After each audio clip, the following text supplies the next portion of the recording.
Greetings! Welcome to The Hill is Always Greener, a show where four dumbbots have chill discussions about Sonic the Hedgehog to distract themselves from the inevitable passage of time and my inevitable victory in taking over the world with my minions. I am your host today, Game Buddy. I fooled you. You thought I was that evil guy. Whoa. Oh no, here he comes back. Oh, the rest of you fools, introduce yourselves. Hi, I'm Falero, and I got two guys behind me. Well, hey, I'm Rock the Jake, and I'm friends with a robot chicken. Whoa, hang on. Not that one. Not that one. Not that one either. I'm Cyberlink, and I'm part of the Perfect Premium Podcast Perform and Play Platoon. Oh, man. All right. Should have known you'd have a good one in the holster. And who is our wonderful guest today, helping us in our whatever task we're doing we haven't talked about yet? Hi, I'm Paddy. I'm formerly known as Atomic Bottle and Boz as well. I'm here. I created Sonic shorts, mostly featuring Badniks and Robotnik in general. Yay! Thank you so much for being on today. Another one. Did you bring the butter? Yes. It's a joy having you on here because we spent a long time talking about the stuff you did on the episode 100. We're like, oh man, we love Boz and his funny little shorts and the Robotnik ones where he's got that really weird voice. And all the little creepy freaks that you like to make in Sonic and otherwise. It was a lot of fun. So we usually, when we have a new guest on the show, we like to ask them like kind of a little bit of their history of how they got into Sonic and just all that. So do you mind sharing some of that with us, Pat? Well, it all started back in the late 1900s, where we had purchased our Sega Genesis Model 2, and it came with a copy of Sonic the Hedgehog 2. All right. So that was my introduction, honestly, and from there it kind of quickly snowballed with the other games, and then of course the shows, Adventures of Sonic the Hedgehogs and the SatAM series, and somewhat Sonic Underground. I think it played an important part in my life in terms of what I like to create, I guess. Hence all the creepy little freaks that you make. Yes, exactly. Yeah. If you guys remember some of the stuff, yeah, I did. It was very influential. Like I said, the design, just the cartooniness, the sometimes weird and abstract.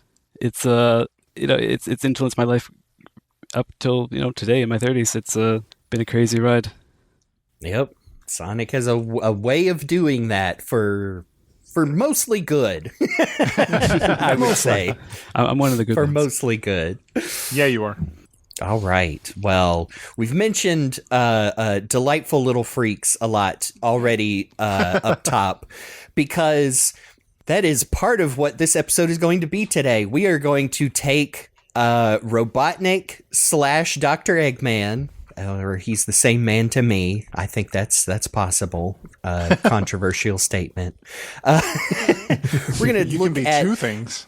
just about every sidekick, minion, underling, what have you, and we're going to do a ranked list. I think previously we've stuck to like your top 10s. We've done favorite zones of different varieties, vacation spots. Now I think we're going to move on to something maybe a little less definitive, but still potentially controversial.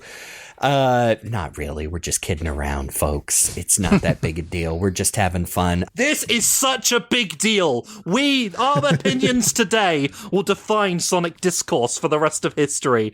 So we have to be really responsible in how we stack rank these characters today. We have been threatening this episode for a long time, and now we're finally doing it. So get ready for the final word from 5 older Sonic fans who are the grand authority on this topic, on this very specific topic. We've been threatening to do this episode, and you'll send us threats when it's over directly to our home addresses. We are ranking every one of Eggman's sidekicks and whatnot. My favorite kind of engagement. So yes, I compiled this list for us. We've got 20 different entries. Some of them were bringing, have two characters in one because they just made more sense that way. You can probably guess which ones. I kind of chose them based on factors like, their status in the series, their proximity to Eggman, their familiarity with him, how frequently they appear, stuff like that. And we're going to be, for characters that appear in multiple, games, comics, cartoons, all that, we're basically just going to amalgamate all their appearances into one just to make it easier, because I don't want to have to figure out, is the Archie version of this character different from the game version? Is that different from the, Sonic Boom version or whatever? No, we're not doing that. We're going to try and rank them ostensibly based on factors like how effective they are as henchmen, how loyal they are, how they interact with Eggman, what kind of impact they have, stuff like that. But let's be real, it's probably just going to be us picking which ones we like best. I mean, that's how this sort of thing works, really. I'm sorry, everyone, spoilers, but we have there are ones we like and ones we don't, so that's how it's going to work out. We can't be objective when it comes to opinion-based stuff. Yeah, and I I'm fully aware that there's going to be some here that are like edge cases that, they might be controversial as to whether they actually count as sidekicks or henchmen or whatever. But so I did add a tier for doesn't count just in case. But, there's going to be people who are probably not happy with the ones we chose. Maybe we left one off, in which case I say, start your own podcast. It's not our problem. Yeah. And we will reserve some time, probably after the list, for like our honorable mentions, because there are a few who I also don't think count as Eggman sidekicks and are more just, part of maybe the Eggman army or armada, depending on the continuity. But yeah, we're just going to talk about our favorites mostly. So first one up on the list, starting with a showstopper, we're starting with Metal Sonic. Ooh, boy. Ooh, boy.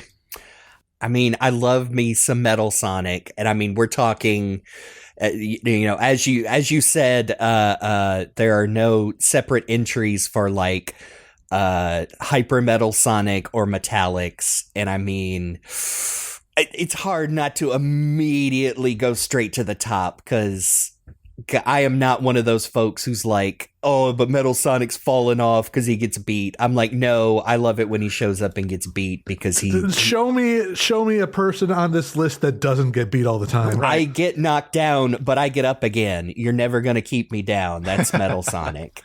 The thing about that, and we talked about this literally last episode, but Metal Sonic getting beaten is kind of his thing from day one. Mm-hmm. Like, yeah, he's cool and intimidating, it looks great, but he jobs out to a wall in the first...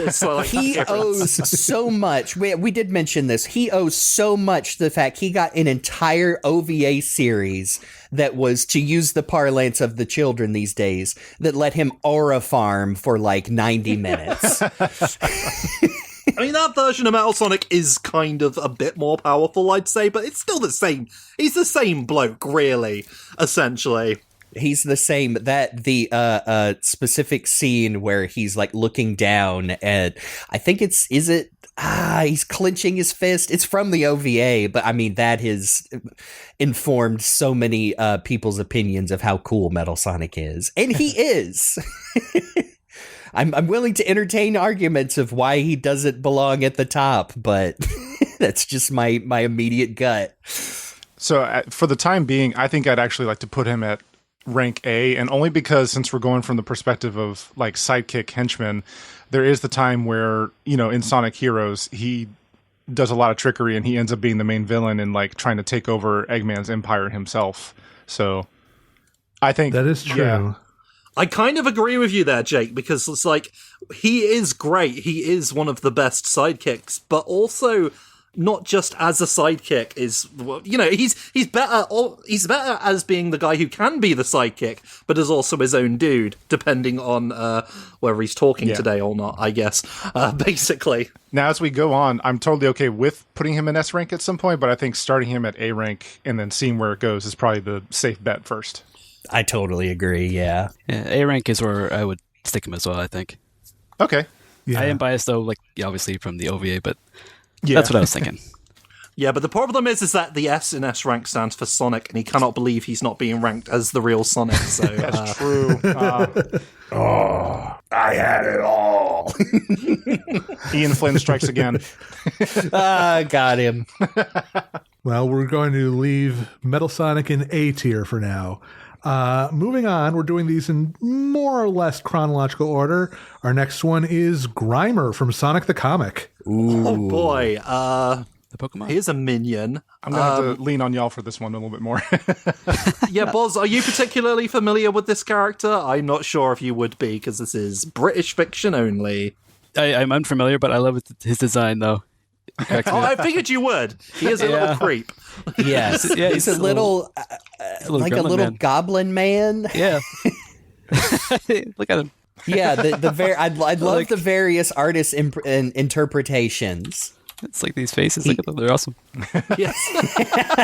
That's good. That's a great Carl Flynn rendition of Grimer. Oh yeah.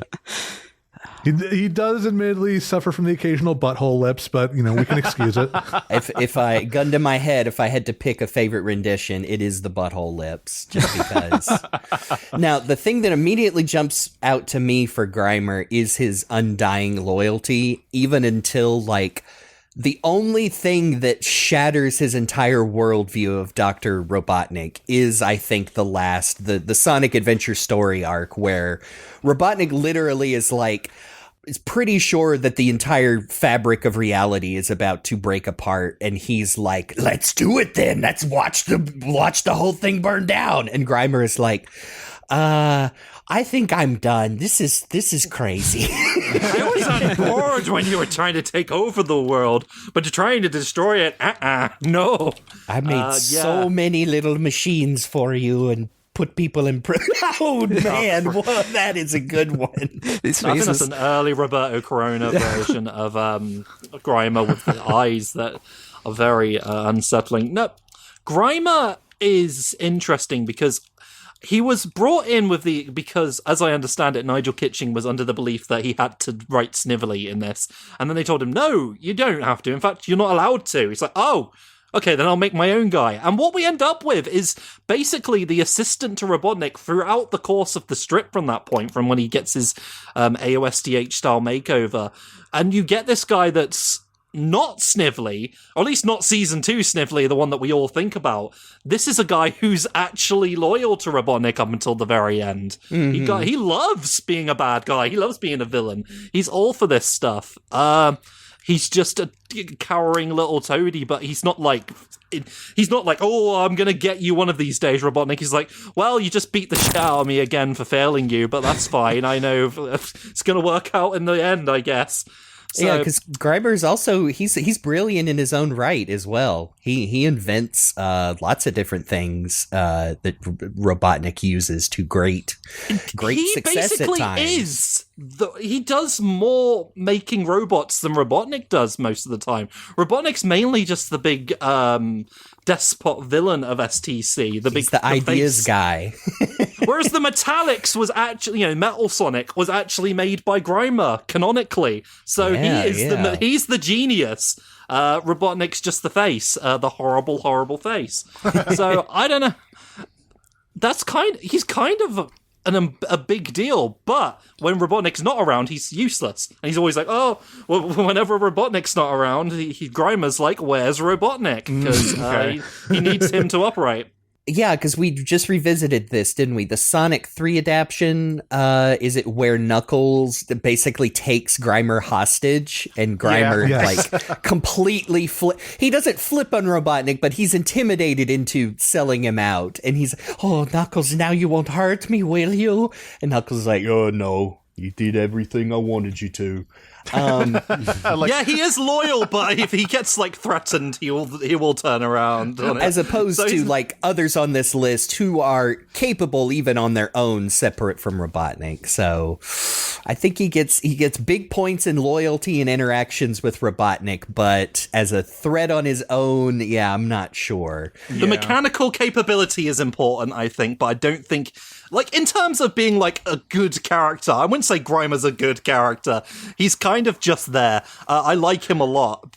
he's just a good sort of like counterpoint to what is STC's version of Robotnik, who was a big, horrible Eggman who was formed from eggs. I also think he's a good minion just because he's the one who, like, you know, even when Robotnik is, you know, down in the dumps and has basically kind of given up and resigned himself to just, you know, living in squalor, Grimer is the one who's like, I hate seeing you like this, master, and like actually pushing him to get back in the game, which leads into the whole Sonic Adventure stuff. Yeah, true. And the Peter Lorre voice is not official, but you can't help it. That's just Yeah. Yeah. STCTP helped it for me, and I'm Exactly. like, yeah, no, it makes sense for this little guy. But yeah, I'd say he's not like an all-time great, but I think he's great for this version of Robotnik. I like him as a terrible little man. I think where he's sitting in B tier might be appropriate, at least for now. Yeah. I agree. We'll see how we feel after the other guys show Yes. up, and we'll be like, oh no, but Grimer's peak compared to these guys. Yeah. It's important to remember that all these positions can move basically at any time. But he's not as cool as Metal Sonic, so I feel that's kind of where we're Yes. standing right now. That is also a factor. Yeah. But speaking of loyal lackeys, next up on our list, Scratch and Grounder. Well. Don't say it. I'll be real. Scratch and Grounder are the prototypical two dumb henchmen. Every other version of that formula is chasing these two, and it's dumb because I love them, but they're kind of shit. Literally, Grounder's just. I love them because they're kind of shit. Yeah, no, but Grounder's just an aquatic ruin robot turned green with terrible little additions they've made to his design. Yeah, and I guess Scratch is one of the Cluckers, or whatever they're called, from Wing Fortress, stretched out into an actual chicken. But they're so funny. That's the thing. That is something doing this podcast, because I used to be the like, oh yeah, I like the Sonic cartoon still, but I totally acknowledge that it's because of nostalgia and they're not that good. Rewatching Adventures of Sonic, I'm like, this shit is funny, and Scratch and Grounder are part of it. Like when we watched the pilot not too long ago, and again, fully copping to that was an episode I had on VHS, so I have watched that episode dozens, if not hundreds of times. But yeah, gosh darn it, they are hilarious. And it is hard to put that aside, because as far as being sidekicks for Robotnik, they tend to not do good. No. But then that's the nature of the show, right? Even just Robotnik, though. Robotnik's like not exactly the most capable man Exactly, in the world. in context. So he deserves them. This is the best teasers he gets, is these two. And there's something about it, because they do sort of fall into the trend of, like, I don't know, the henchman characters of cartoons of the time. You've got the dopey short one, and you've got the annoying tall one, I guess. And they've got the voices to match. You got Gary Chalk's voice, "It's all the way down here," and Scratch is all the way up here, and it's just like, yeah, great. Those are the guys. Those are the idiots that you want chasing after Sonic. I love them. There is no objectivity here for me, I'm afraid. Like, yeah, there's some logic behind my decision and I feel like they follow a certain prototypical standard set forth by media, but no, I just love these guys. I might argue they might deserve an A rank spot just because of their, like, I don't think it's too crazy to say that, like, without these guys, you don't have the other duos that are on this list. Like, even some that are exclusive to Japan, or originated in, like, Japanese media. Like, I know that, like I said, I know the two henchmen are not something that Scratch and Grounder invented, but I mean, it's really hard for me to say that they didn't play some factor in giving Eggman two sidekicks that bounce off each other. Yeah. If I remember right, there's been at least a decent amount of times in the cartoon where they either thought that they could do better than Robotnik or straight up turned away from him. So I think that deducts some points for, lack of loyalty, even though they get scared back into loyalty. And just the fact that they do fail a lot as like sidekick / henchmen. In that sense, I don't think they're quite on the same level as like Grimer, and definitely not Metal Sonic. I think I'm okay leaving them at B right now because of just how funny they are and how important they are to the structure of the sidekicks of Eggman / Robotnik.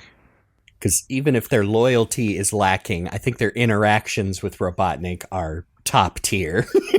I feel like the show, like Long John Baldry Robotnik is fantastic as is, but it wouldn't be the same without these guys, and by extension Coconuts as well, although these two do stand out on their own.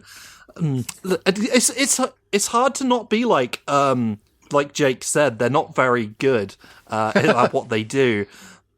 It's like when you ask me, hey, if you had to pick any like Robotnik lackeys that haven't showed up in a while to show up here again, what are you going to be? I immediately go, well, Scratch and Grounder, of course. That's what everyone thinks of, is these two.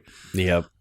And without them, we wouldn't have Snooping as usual, I see. As usual, I see. I won't argue the B, but I would put it in A. They hold a special place in my heart. I would too. It's the icon. It's how iconic they are. Over logic, over reason, over capability.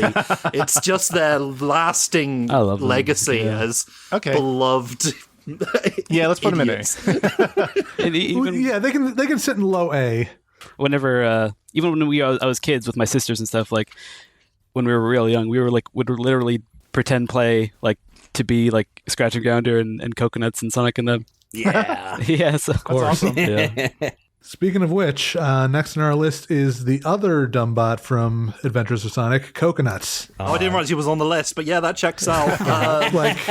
I know some people would group all three of them together, but I feel like Coconuts does his own thing separately from Scratch and Grounder enough that he needs to be ranked separately. They do team up on occasion, but yeah, he's a rogue element, is Coconuts. He's his own monkey. He just wants to impress terrible Robotnik. little guy.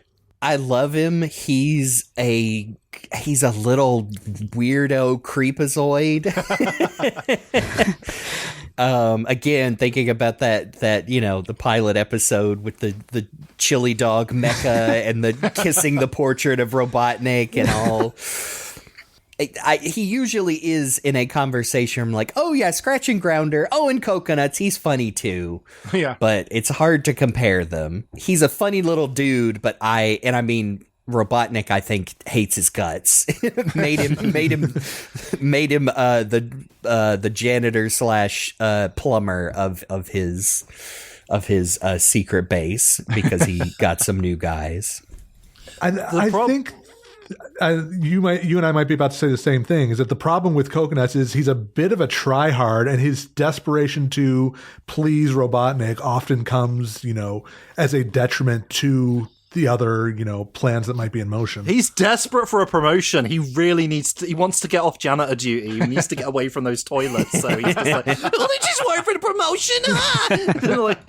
I think like you just said, his presentation and his voice and his mannerisms do a lot to endear me to him, but I don't think he's on the same level as a lot of these minions. He's a level under Scratch and Grounder, and I think part of the reason is he's not as frequent in the show. He's in a lot of episodes, but he's not as present as Scratch and Grounder.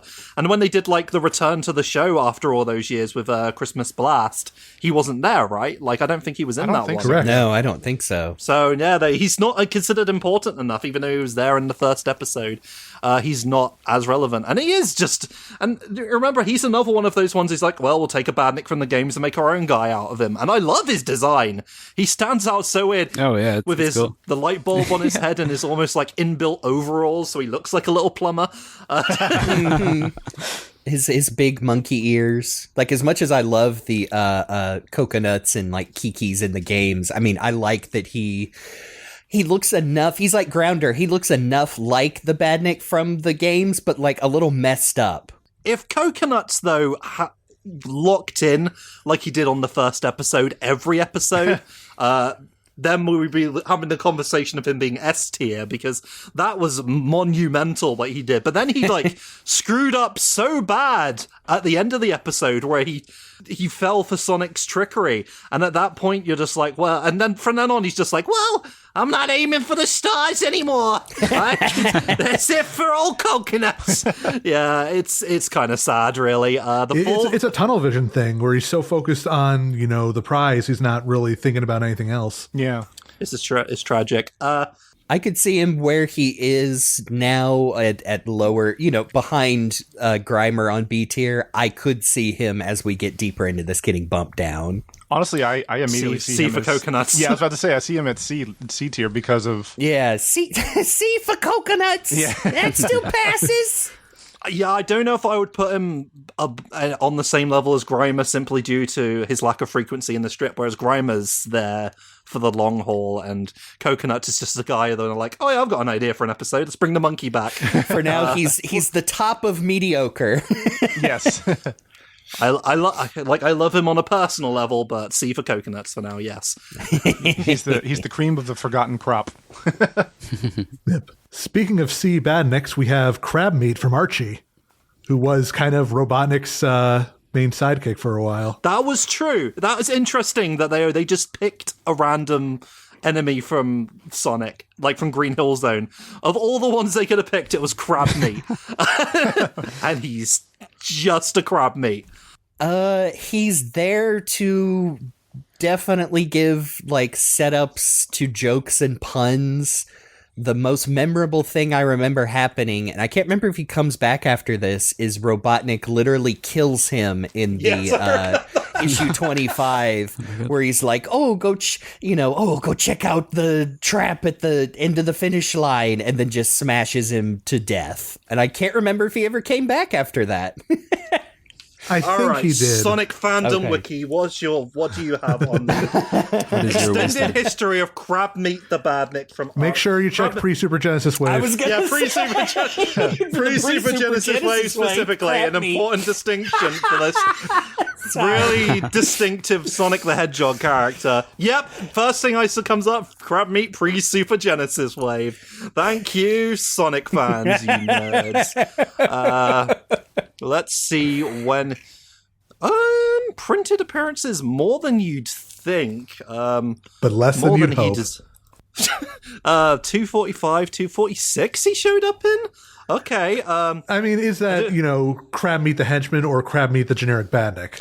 I don't know. I do like that there's a credit printed appearance here. Sonic the Hedgehog number 187 in parentheses body part. Yeah, I feel like it's just different versions of Crabmeat, not the same individual character. I like to think he was literally murdered by Robotnik in issue 25, and any other appearance is just generic. And I mean, I don't know if I would put him in D tier, because he's not, he's fine. He's literally there to, in the early days of the Archie comics, he is there to be a little jokester. Like occasionally he will, like I said, set up a pun or get Robotnik some WD-40 to drink or something like that. He's fine. He's there to be Snively before Snively was in the actual comic, because Snively did not show up right away, as I recall. Correct. But yeah, I know it's funny C for Crabmeat now, but I don't know if his legacy is so limited. I don't know if anyone has any. Does anyone, aside from him dying, does anyone have any like strong nostalgic memories for this one Crabmeat? He's just a classic Badnik, which is, I'll give him that. Crabmeat is a classic Sonic Badnik design, one of the best. I mean, I think in my mind I'm putting him in D tier just because I feel like he's barely a presence, and when he is there, he just doesn't do much. Yeah. D for dead. Yeah, that's a fair ranking. First of these who has canonically perished. I forgot to ask, by the way, Boz, do you have any strong nostalgic attachment to the Crabmeat from pre-Super Genesis Wave Archie? Not particularly, because I know you love the little guys. I love the design. I love the little angry eyes, and just that's basically where it ends. He is just the Badnik from the game, just drawn in that style. It's not like an AOSTH sort of like. He's got the clamps. He does have clamps. It's a fun design, but I think D tier, that's where he belongs. Yeah, Fair enough. Gonna get the quicker one out of the way real quick first. Cluck from Sad I Am. S tier. Oh, yeah. Yes, yeah. I like his scary little cockadoodle-doo that he does occasionally that is passed through like a vocoder. But otherwise, I think he like tries to peck at the heroes' faces a few times once they end up in Robotnik's control room. But I mean, is he even sentient? Does he know he exists? Is he just a little robot chicken? I mean, like, you can say that about many chickens, I suppose. Yeah. No, the thing about Cluck is I don't know how often he was even in the show, and I've rewatched the show recently. He's in it a little bit, but not much. I mean, he shows up here. He shows up here and there, usually just as like, you know, the Mad Cat to Dr. Robotnik's Dr. Claw. Yeah, he is just the little cat on that. And he does, you know, pop up here and there in other places. I'm pretty sure he popped up in Archie a couple times. The Golden Books, Sonic Spinball, you know, here and there. Yeah, he has a Sonic Spinball appearance. Antoine doesn't. Get fucked, Antoine. I think he's a cool little dude, but he's more of a pet. Like I said, I can't remember any like, you know, does he have like a secret missile launcher in there somewhere? It was robot cloaca. Oh, that's fun. It always comes back. No, the thing about Cluck is he is just there to be this weird sort of like Robotnik. The only thing Robotnik shows affection for in that show. Sorry, looking at this little guy though, yeah, his main thing is he is the only thing that Robotnik seems to care about in an affectionate way, and he is something that Snively hates. That's about it. So I cannot stand that chicken bastard on his shoulder. I should be on his shoulder. A chicken's an odd choice too, not something more menacing. No, that's true. And what came first, the chicken or the Eggman? Anyway. Wait, hold on. We have a sound effect for that. Thank you. I definitely think that Cluck belongs between coconuts and crab meats, but I can't decide whether that's low C or high D. I feel like... honestly, I was thinking, is this our first doesn't count? Ooh. I mean, the fact that he is very loyal to Dr. Robotnik. Like I can't remember the episode. I know there's at least one where like Sonic or Sally, they're in the control room like trying to mess with the computer and Robotnik is not there, but Cluck is, and Cluck is just like, you know, trying to peck their eyes out. I'm like, okay, well, he is proactive. He also hates that hedgehog. And like I said, you also got to kind of judge a little bit on proximity, where Cluck, like you said, Cluck is the one thing that Robotnik shows affection for. And, you know, when he's seen, it's always in Robotnik's hands being, you know, given that affection. I think his in-show appearances are fewer than Crabmeat's appearances in the comic, but I feel like he's in the opening. That's true. Say that. Now, granted, there is no opening for the Archie Sonic comics. I just realized, you can't say that about any of those characters. So Cluck gets a D for nepotism. Okay, quick, crazy thought I had. Is Cluck an actual chicken like Robotnik made, or is he a robot-sized real chicken? Ooh. Because we know real animals exist that. in that world. Hence Mutsky. That's interesting. I've never thought of that. Yeah, because Mutsky's in Sad AM too, isn't he? It's a normal dog that got roboticized. Here's my line of thinking. I think Cluck has to be in C because this is way more thought than we ever put into Crabmeat. Yes. You know what? True. Yeah, that's acceptable. C for Cluck, C for chicken, and he was in Sonic Spinball. So And he wasn't Sonic Oh Spinball. yeah, the buttons. A character we're going to go much more in depth into, I think, Snively from Archie Sonic and Look at him. SAM. With a beak equally as long. this gets interesting because you said we're not differentiating between the two versions, and to be fair, they've got a lot in common. Yes. Including the fact, And this is the thing I didn't realize until I rewatched Satayam recently. In Snively's initial appearances, in fact, all of season 1 of Satayam, he is just a loyal minion to Robotnik. He is just like, oh, he's scared of Robotnik. He's like, if anything, it's more fear than anything. But the whole time he's just like, oh, yes, sir. Oh, please, sir. Oh, please don't rake me over the coals, sir. And it's not until like season 2 that we get the Snively that we think of. The Starscream Snively, who's just like, oh, you rotten little toad, you filthy, disgusting man-beast. What was that, Snively? Oh, nothing, sir. I just said I would prepare for you a feast. Oh, and I was thinking of this in the days leading up to this, and the execution in the Archie comics, I think, is the execution is not great. But I love the concept of the family drama between of Snively being Robotnik, Julian's nephew, and again, I think the execution in Archie is, it's Archie, it's bogged down with bad writing, but I kind of love that, and it really, even in the darkest parts of Archie, really made Snively stand out. Like, I really like Snively. Like, I think he deserves to be up there because he was the original backbiting Robotnik sidekick. That's the thing about Snively is, initially in Archie, it's the same deal. He's just there being like, oh, sir, I prepared the wild-ass crazy device you asked for this issue. And he's just like, and it's not until for a while, I guess, until they start doing the quote-unquote serious stuff in the comic that we get, the Snively we all think of, the snide one who's clearly his nephew, like in the show, as they would tell you.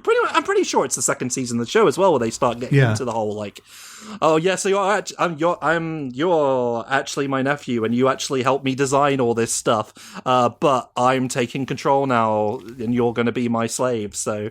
And that's where the resentment comes from. Yeah, and Snively's a little freak as well. Like, even when given the opportunity to, like, come on, you hate Robotnik too, why don't you? It's like, oh no, he's a sick little motherfucker. Even in Sad AM, like, he delights in, torturing Antoine and other characters whenever they get caught.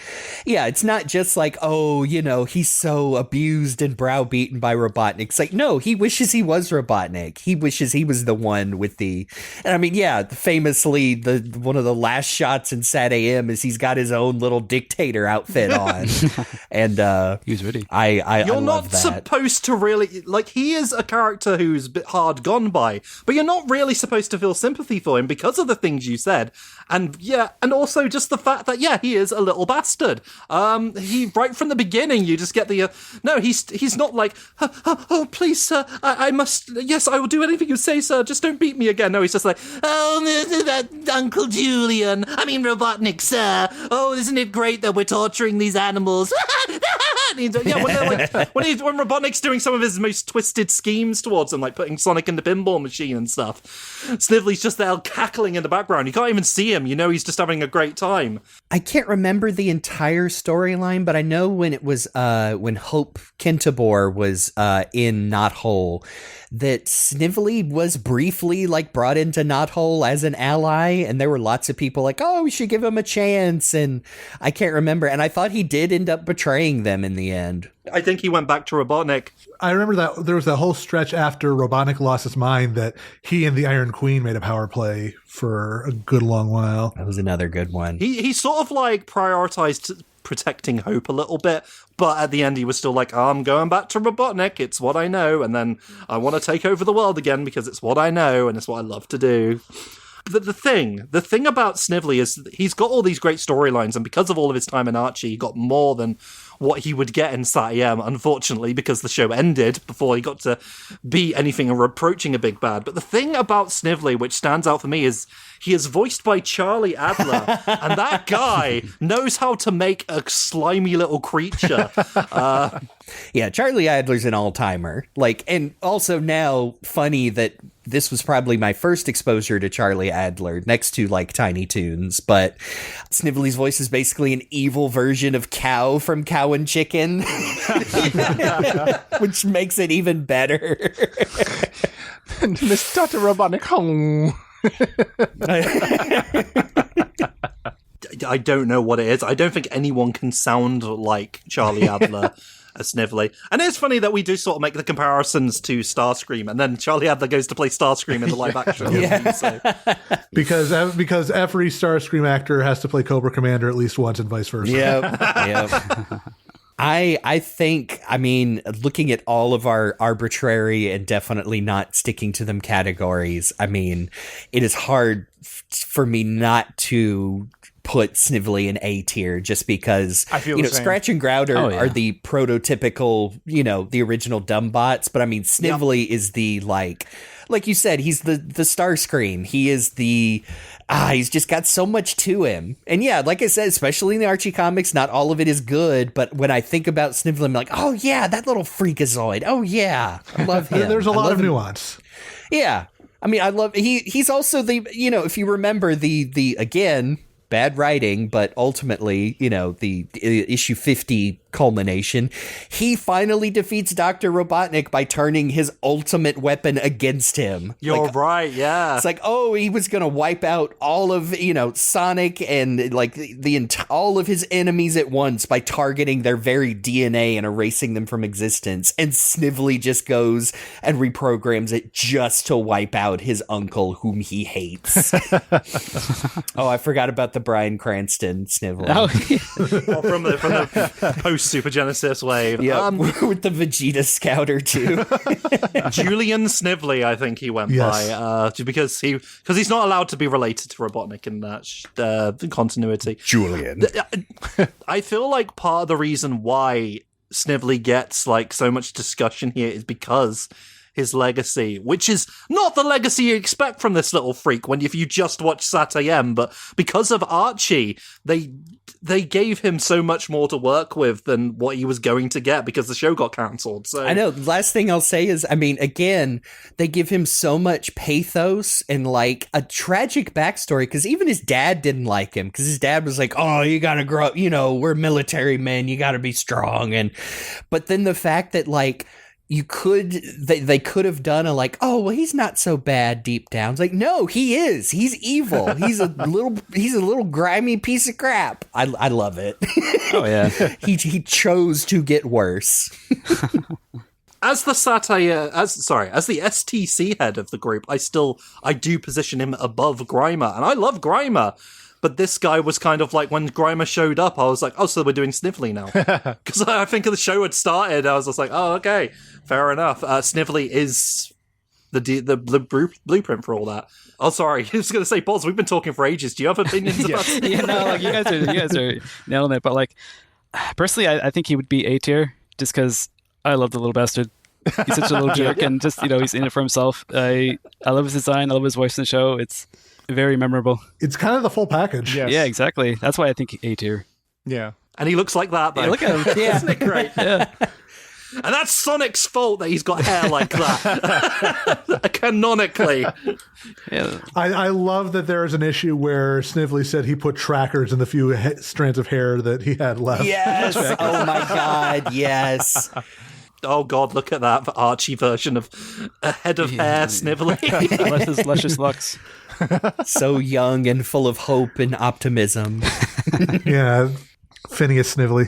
The tragedy of Snively here is that Turkey doesn't exist in Sonic's world, so he's got nowhere to get like a hair implant or anything like that.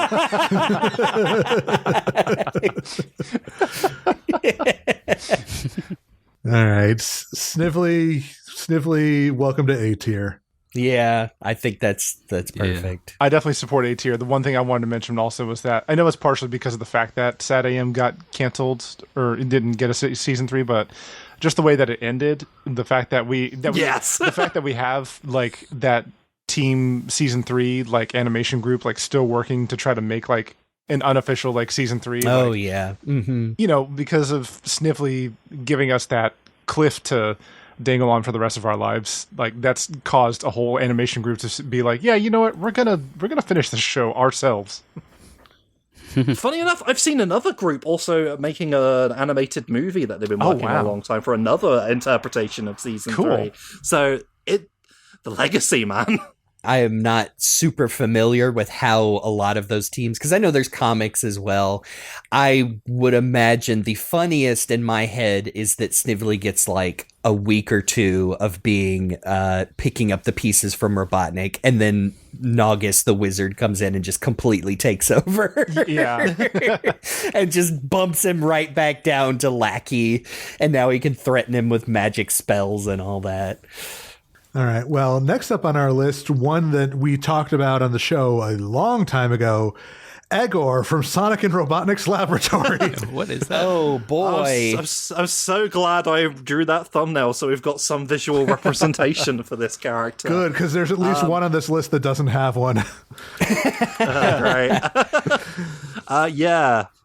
Sorry, Pat, I'm sure you don't know about this guy. It's okay. I think Jake also forgot. I sure did. Now, okay, this is the fella that gets busted out, and he's the little pervert squirrel, right? That gets Yes. Okay, Squirrel, yes. right?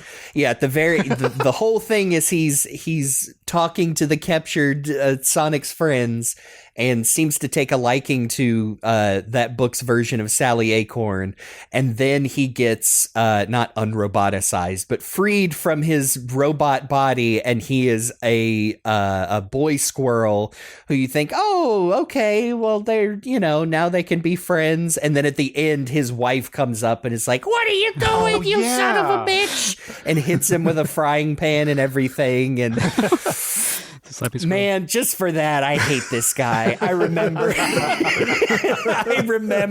the end of that being like, oh, now this is funny, but also like, wow, this freakazoid.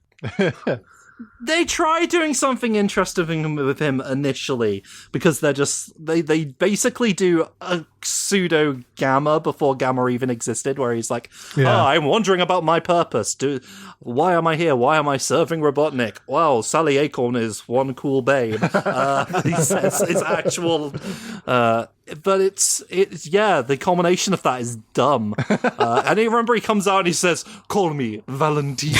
Oh yeah. Goodness. He's not very good. It's not a very good book.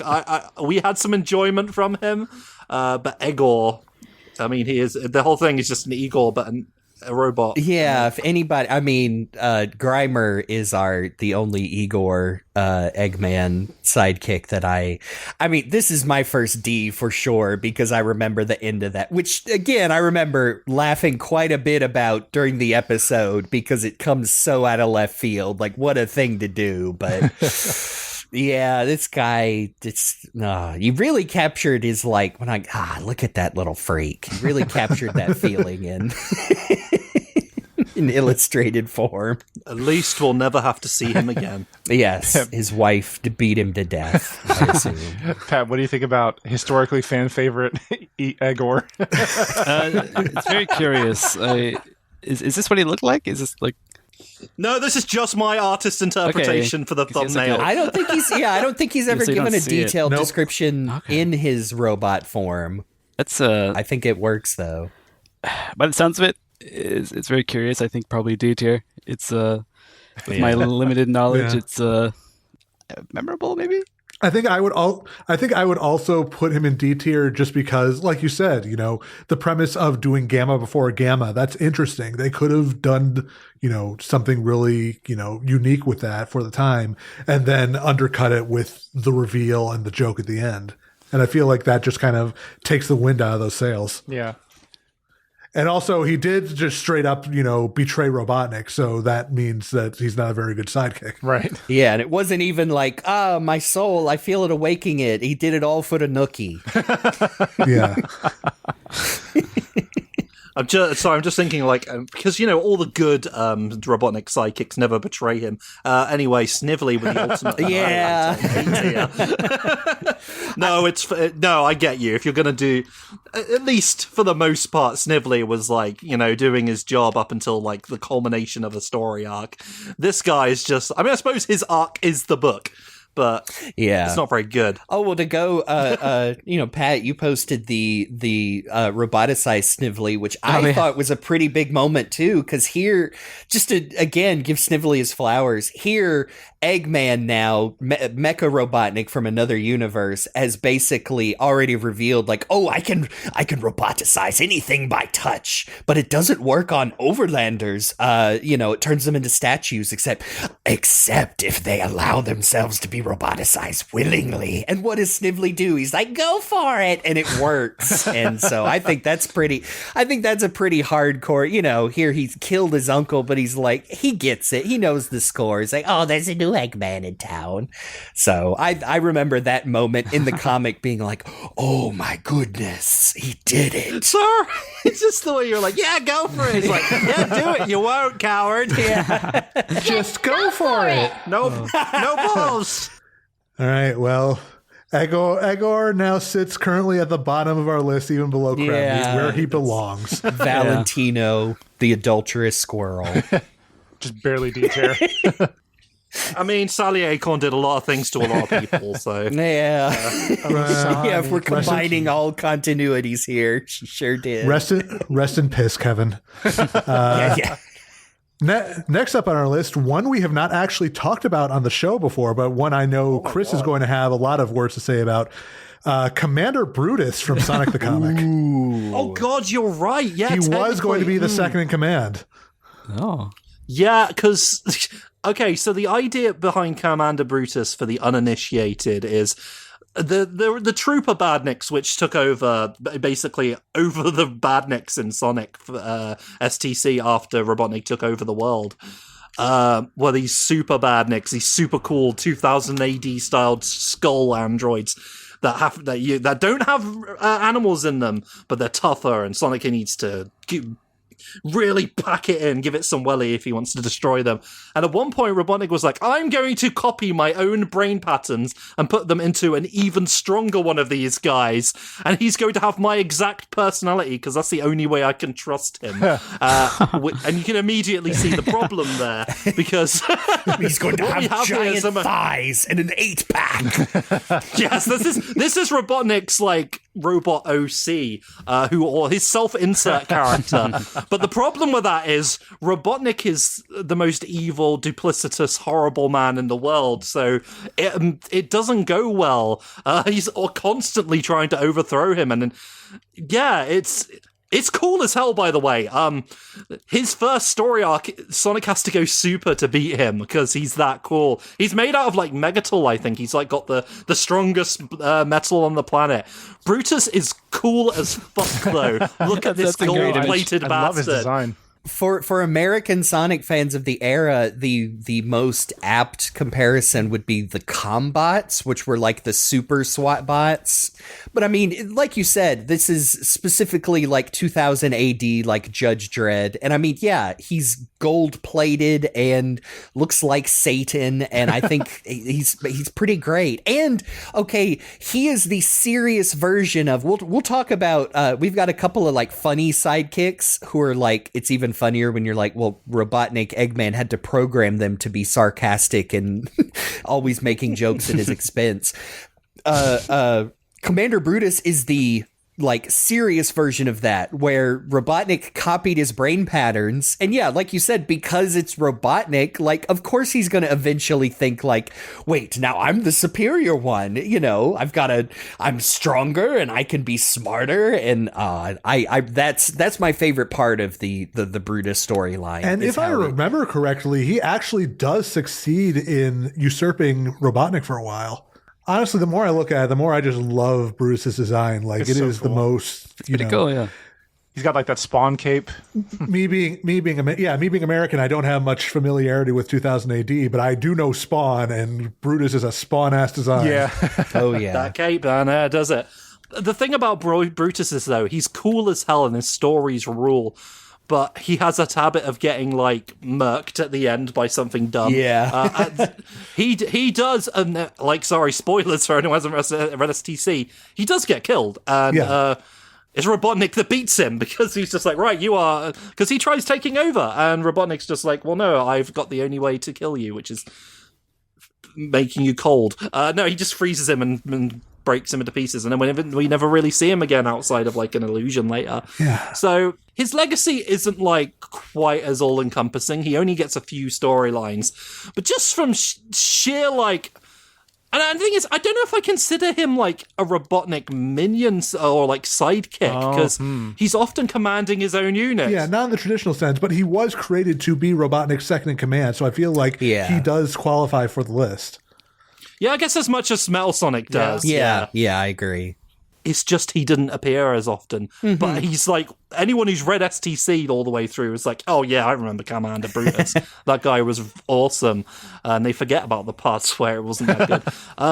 But yeah, I love him. I think he's cool. I think his aura definitely gives him some points. But I don't know if he's like, we bring him up to too high of a level, because he doesn't stick around. He doesn't. And that's the thing. He doesn't have the longevity of a Grimer, but he is cooler than Grimer. I feel like he did a lot with less. He might not show up as frequently, but he makes the most of every second he's there. That's about it. I could see putting him in B right behind Grimer. Yeah, and that's the thing. I don't want to put Commander Brutus on the same level as Coconuts and Cluck.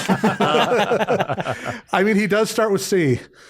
Yeah, but no. But Brutus starts with but his B, real name so- begins with B. Yeah, there you go. So, okay, well, he's a great... I love him. Unfortunately, it's one of those things where me and Luke and maybe Jeremy are the only ones who can talk about this guy, but...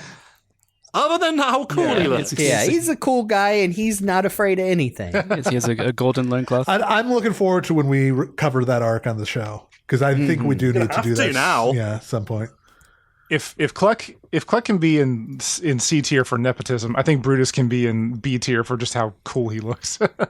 Yeah, B tier for aura farming. Yeah, B tier for aura. Yeah. And also for nepotism, because he's That's literally true. Robotnik's brain. That's true. So, like super mega nepotism. All right, well, welcome to B tier, Commander Brutus. Next up, what is it going to be? I forgot I put them on here. Great. Okay. Next up on the list, the robots that I'm choosing to call front and center from Sonic and Sydney. Oh no! Oh my god! Okay, we do not have a visual representation here because nobody knows what these guys look like. You're talking about specifically... People didn't know what they looked like at one point, but it's lost media. Yeah, all the footage has been destroyed and all the witnesses are dead, I assume. Killed by spiders because they live in Australia. That's horrible. I'm sorry, Australians. Maybe that's what they were. Horrible a frilled lizard and a giant spider. Now I'm aware that, some folks on this podcast who were there for that episode might have forgotten, and Pat obviously has no idea what the hell we're talking about. So I'd like to just take a moment to refresh yourselves very quickly. Okay. Yes. Oh, you had it on standby. Come with me while I introduce you to my secretive setup and my two incompetent cronies, the Badniks. Front and center! Enter, you brainless Oh, I see why. boobies. I get it. Brainless boobies. Now, set the telescope up. No. Not like that. Use your heads. Just sounds like two puppies. I was about to say. Reminds me of that Dreamcast 102 Dalmatians game.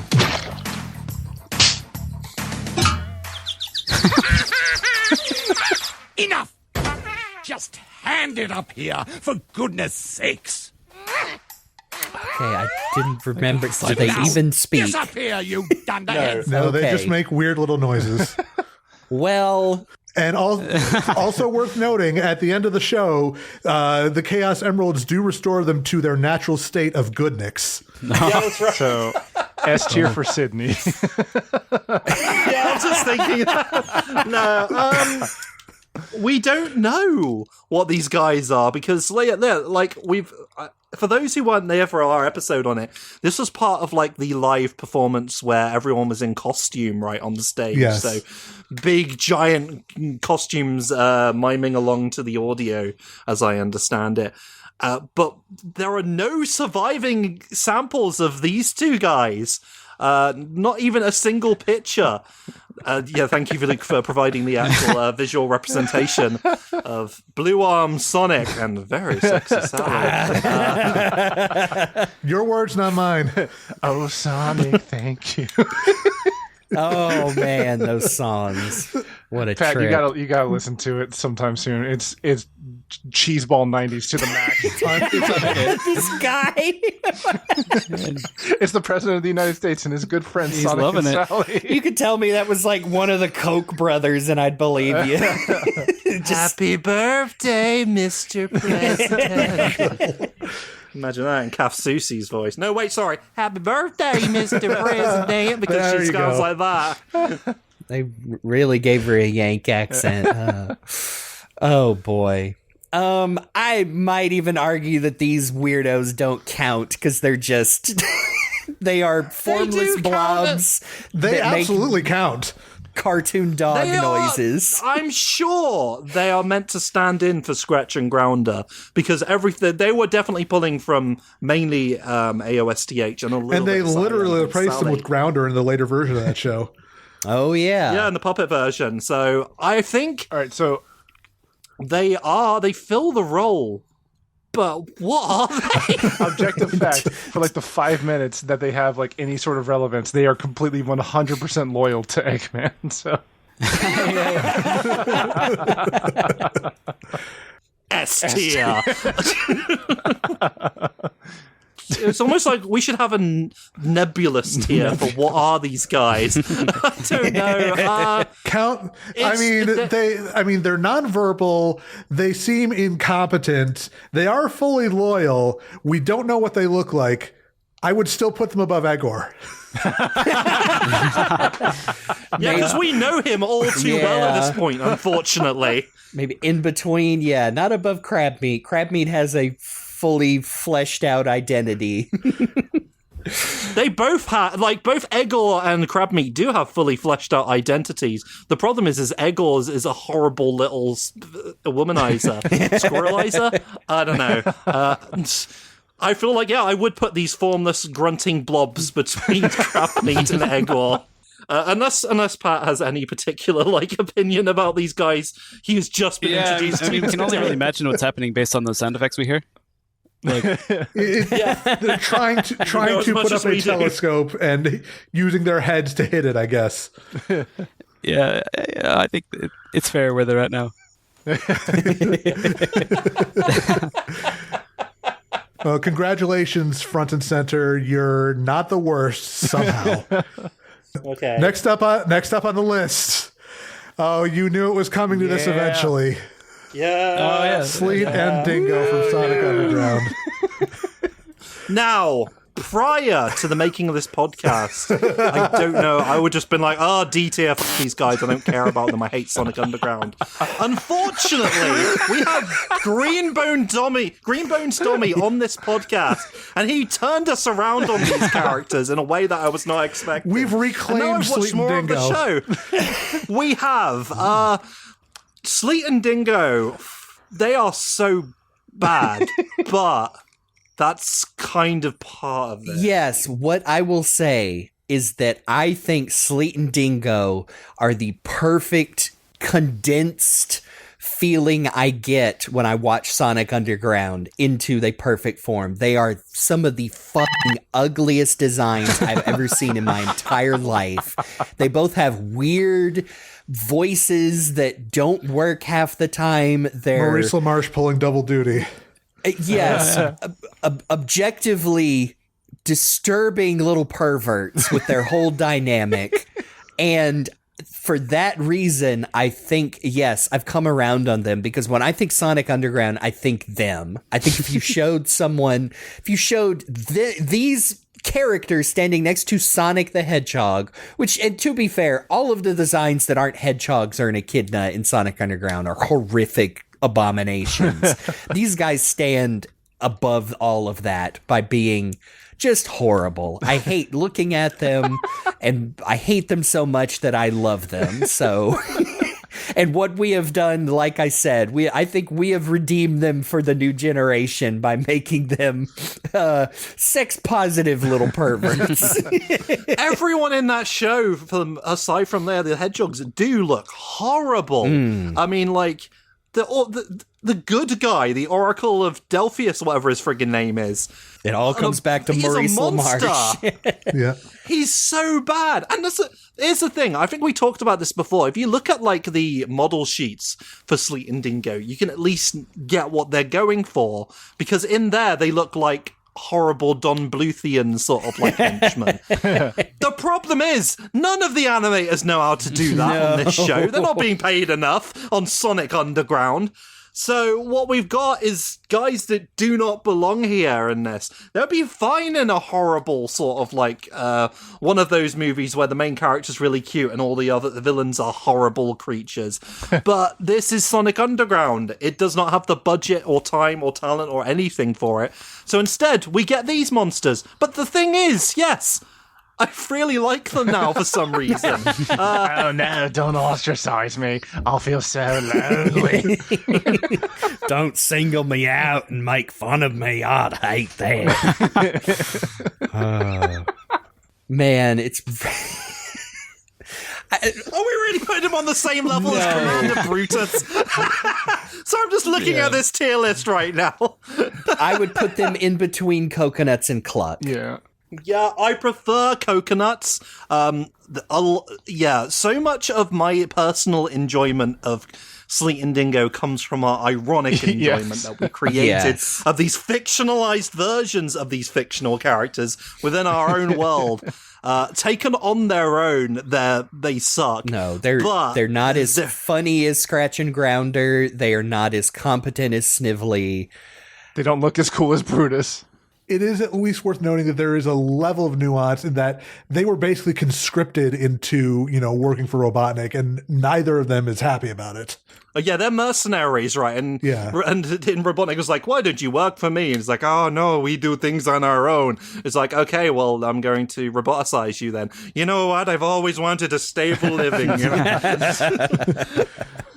Yeah, and it's interesting because when you look at them, like, just as characters, they kind of like if you took Scratch and Grounder and Snively in the blender, because basically you've got, I mean, they practically look like they came out of the blender, but when you look at, you've got the big dumb one, the big dumb Australian one, who's named after his race, which is something to think about.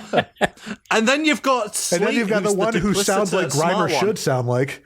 Yeah, I know, he's got the Pete Law voice, and he is the duplicit one. He's always wanting to turn on, like, oh, wait, no, I've got to change my wording. Betray Dingo and Robotnik at a moment's notice. Always looking out for number one. Oh, no. Yeah. There is something here, and I feel like part of that is because, like, Ben Hurst and Pat Alley were involved at one point of the stage of developing this show. They tried. So they did the best they could with these creatures. I think they are above the D tier. They're not great taken on their own in the context of their own show, but we just have a personal weird attachment to these sickos. But what about Boz? What do you think about these guys? You have experience Underground. Maybe Underground was a strange show. It's not something I particularly liked, but it's not something I would necessarily change the channel if it was on, compared to the other two shows at the time. I just like, if my memory serves me correctly, like Dingo would transform into things. Yes. Is that correct? Yeah, well, he would be forced to be transformed into things by Sleet specifically. He'd use a little remote and Dingo would be like, oh no, dubious consent involved. I guess I like at the time too, because I had such an attachment to like Scratch and Grounder. They weren't them, so I didn't like them. Kind of Johnny come latelys. Yeah, it's It's very bizarre. I don't know. This entire show, it's I think. Oh, you're not wrong. I'm fine with C, but personally, I'd put them in D. Oh man, okay. I don't have the attachments I do like you folks. So you say they are? Yeah, I know this is our personal thing. I have to say, you would put them below Cluck. No, I wouldn't. In terms of like sheer character, I mean, Cluck is in video games. They can't make that claim. True. I don't know. Should we put them below Cluck in C tier? They are riding the bottom. I mean, well, here. Cluck. I like Cluck. I like Cluck's design. Yeah, I think I can't put them in D tier just because they actually have personality. Yeah, they are fully realized. For better or worse. I won't argue that. I feel stronger for them than I do for Crabmeat from Archie Sonic. Yeah. Yes. Hanging on the edge of the C tier. Yeah. Well, then, congratulations, Sleet and Dingo. You're now at the bottom of C tier. Oh no. At least we still count. Next up on our list, another two of the big ones. Decoe and Bocoe from Sonic X. Ooh. All right. Ooh. Again. AKA Scratch and Ground Yeah, Up anime. set aside the Sonic F versions for a minute. No, but seriously though, they did. It's weird how they kind of, despite the fact that they are, as we discovered, basically lifted from a whole other show that came before Sonic X. They do kind of. I mean, they're not really Scratch and Grounder. It's just the look of them that makes me think of Scratch and Grounder, because one's tall and yellow, like a chicken is, and one's short and silver. Like I suppose Grounder's green, but you know, it's reminiscent of Scratch and Grounder. Character-wise, though, I've rewatched all of Sonic X. They are just guys. Yeah, I was going to say, character-wise, it's closer to, like, what if we had two Orbots? Yes, they're not as Kind of. My favorite things about Decoe and Bocoe, which unfortunately does not get carried over much into the English dub. They decided to give them like robot voices instead of just. I love their dynamic in the original Japanese version because they are there mostly to be Eggman's helpers and lackeys, but also, for jokey jokes. Like, not only do they occasionally, like, question Dr. Eggman's silly behavior, but also they break the fourth wall probably more than any other characters, which are some of my favorite bits. A lot of Sonic characters X. do that in Sonic X. I was like, even near the end of the show and like Mecha X, they're making like fourth wall jokes about this being a TV show for kids. I think they're the first ones to mention, like, call out how the cards don't seem to be working out and we need to branch out for storyline reasons and stuff like that. Or so my favorite, I'm thinking, what is that? Again, I'm thinking of Sonic F, but also where they're just doing funny things in the background where Eggman is like yelling at Sonic over a transmission and they're just having tea in the background, like sitting at the little table and everything. Yep. That's the thing about these guys. If you look at their profiles, it says like some of their favorite things are actual Japanese food. They're just a couple of Japanese blokes, that happen to look like robots and apparently actually eat human food because it's funny. These little guys. I think it's fair to say that they're basically yes men. Like, like probably in a more, and I don't mean this in a bad way, but in like a more generic way than like Grimer is, because Grimer is like, he's like definitely super loyal, but Decoe and Bocoe are also loyal, but like they're just kind of yes men, and that's who they are.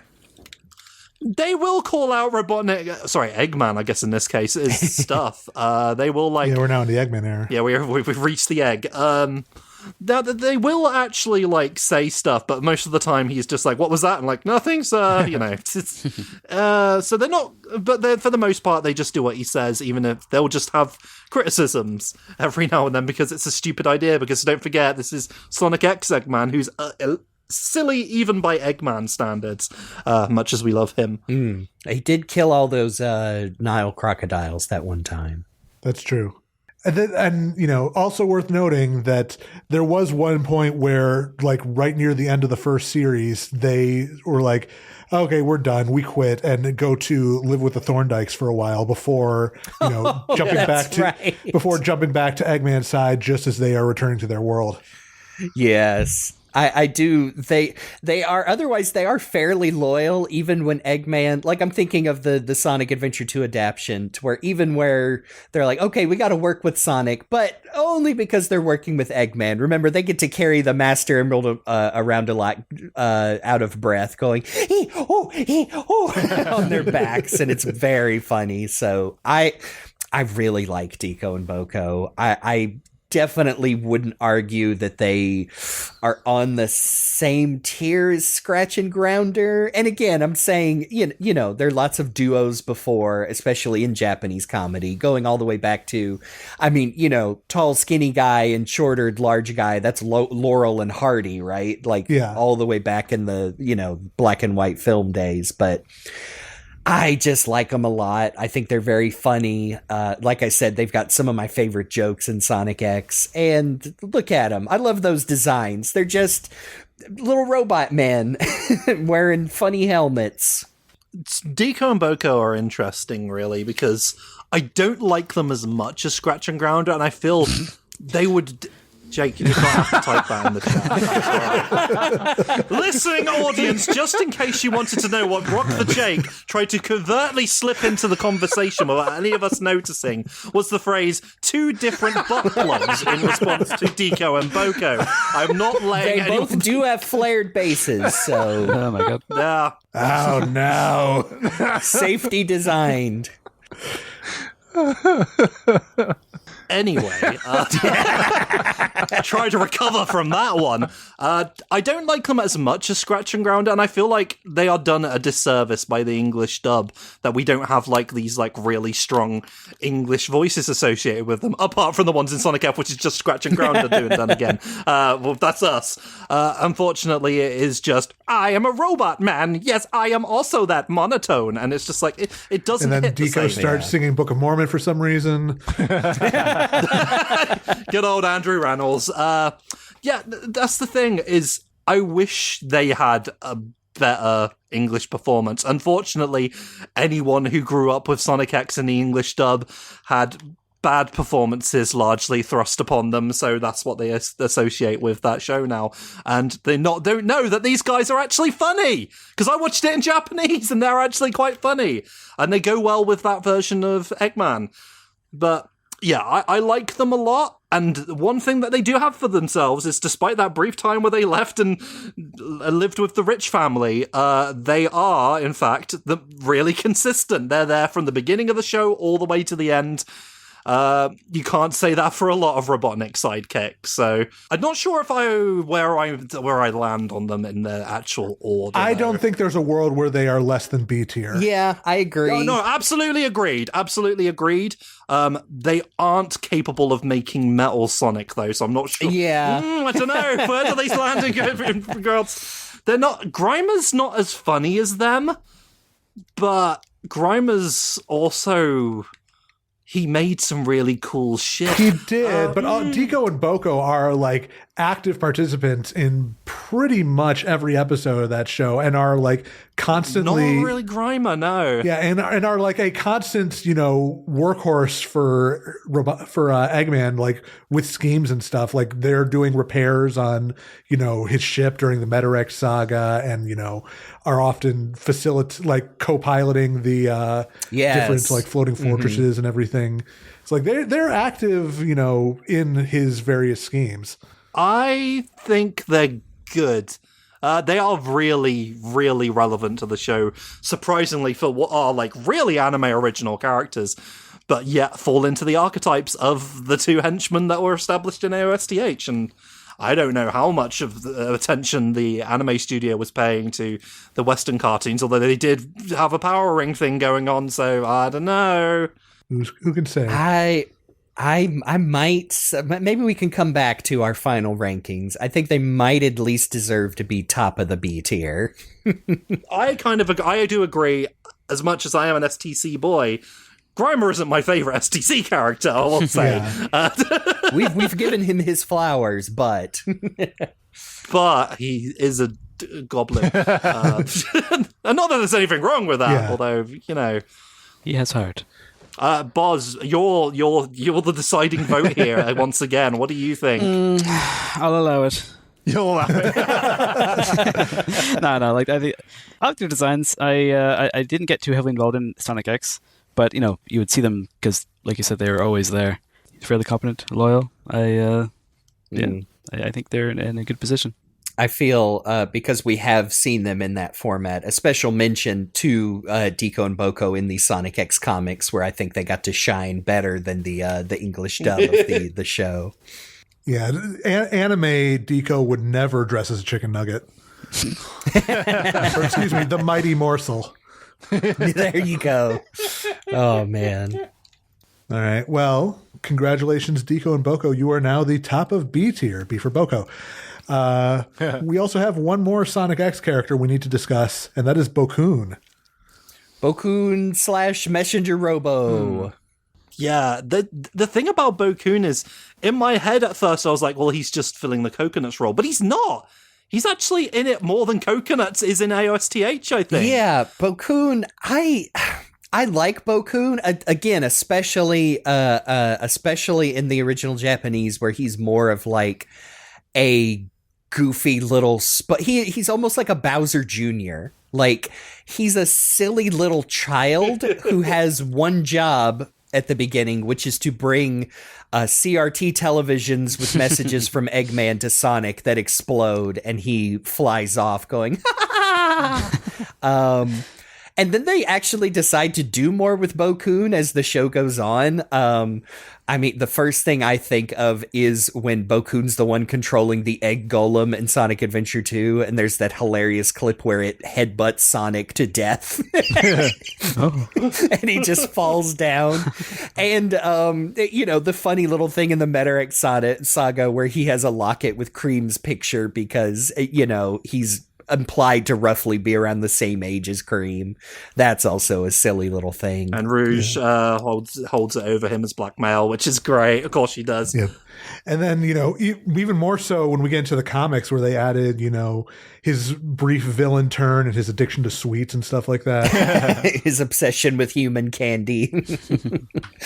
Always love that. And again, hard not to think of our Sonic F version, which is wonderfully voiced and played, and I'd love that too. The thing about Bokkun is, and you talk about the voice, is I'm pretty sure in English it's Andrew frickin' Reynolds. Again, we love him. Who does a decent voice, but should not be stretching himself that thin over the course of this show. Not his fault. But and that's fine and all, but in Japanese, he's voiced by Yumiko Kobayashi, who is the voice of Excel from Excel Saga. So no wonder he sounds really funny in Japanese. And he sounds like a little kid too, which is what surprises me. Oh yeah, it sounds like if you've never heard it in Japanese, you need to, because he sounds like the shittiest little, bully grade schooler. This kid was putting bugs on people and poking them with sticks, and I think that's why he stands out.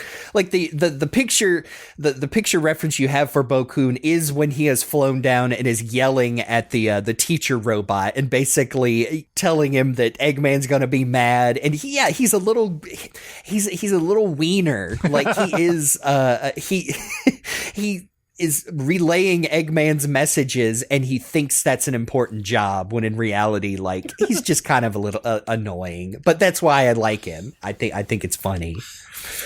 And most people associate his sort of exit as him laughing maniacally as he blows someone up. But my other favorite thing of him is the fact how many times he just yells out, "You idiots! Yeah, Sonic gonna baka!" Which he literally does at the end of the show when Chris is leaving, because he's so sad that Chris is leaving. So he's just like, "You idiot!" Yep. and he's crying. Bokkun is really fun, even if Robotnik keeps forgetting his name, which I think is. In fact, lots of characters keep forgetting his name. It's like, I've got a name, I'm not just messenger robo. It's like, oh, sorry, we didn't know. Yeah, you should have thought about that, shouldn't you? I think an all-time Bokkun moment is when he's lonely because everyone else has gone on the cruise to see the glaciers, and so he drops one of his bombs on Ella, who's taking care of the house, and Ella steals the X-Tornado to chase him all the way back to Eggman, and that is part of how they are defeated that episode. It's pretty great. While in my heart and soul, I will always be a Coconuts boy because of, nostalgia and that voice and everything, the design. Bokkun is the much more established character. He's really funny now that I've actually watched the show entirely in Japanese. I'm sorry, I believe it or not, I'm not a dub hater. I love me an English dub. It's just one of those dubs where it doesn't do the show justice, in my opinion. We are of a certain age, and we lived through the 4Kids era. We are going to have some biases, and we know how much better it could have been. So, just how saying, much better yes. Sonic Discourse might have been online if people heard good voices instead. Sorry, that's mean, but I true. still blame Yuji Naka. It's all his fault. Yeah, union busting Naka. That's what they call him. But yes, Bokkun's cool. I mean, I love how what a nice design that he is just a bunch of shapes. I mean, if I had to say, he looks like a little imp. It's a very Tezuka-inspired design, in my opinion. He looks like the little DeviantArt mascot. Oh, yeah. Whatever that thing was, I forget. Now, I will not make a controversial statement of wanting him to be above Commander Brutus because of the sheer storyline significance of that beast. But I do like him a lot, and I do think he belongs on the B tier. B for Bokkun. I think so. Anyone else got any opinions on this little guy? Nothing that hasn't already been said. I love his design. I like, his purpose. He's just like a little weenie, but lovable. Yep. I love his Wumbo belt.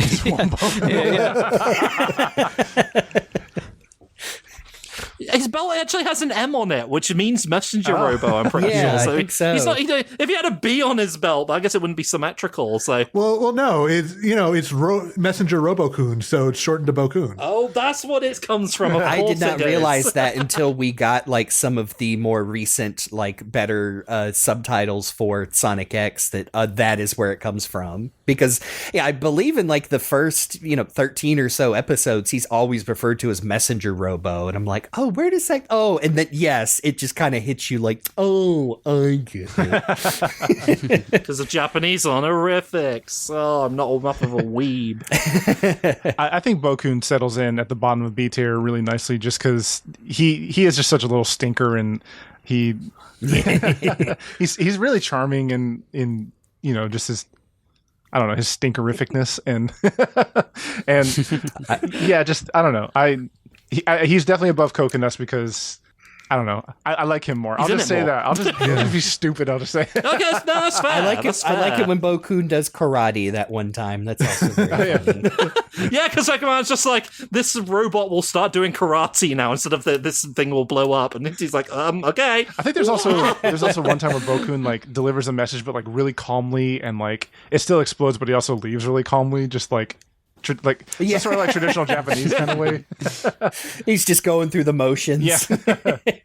Anytime there's a running gag though that Robotnik, Eggman just says and this messenger robot will do something, and I was like, oh, do I have to? Oh no, it's always something embarrassing, or this messenger robot will blow up along with this thing. Oh, what, really?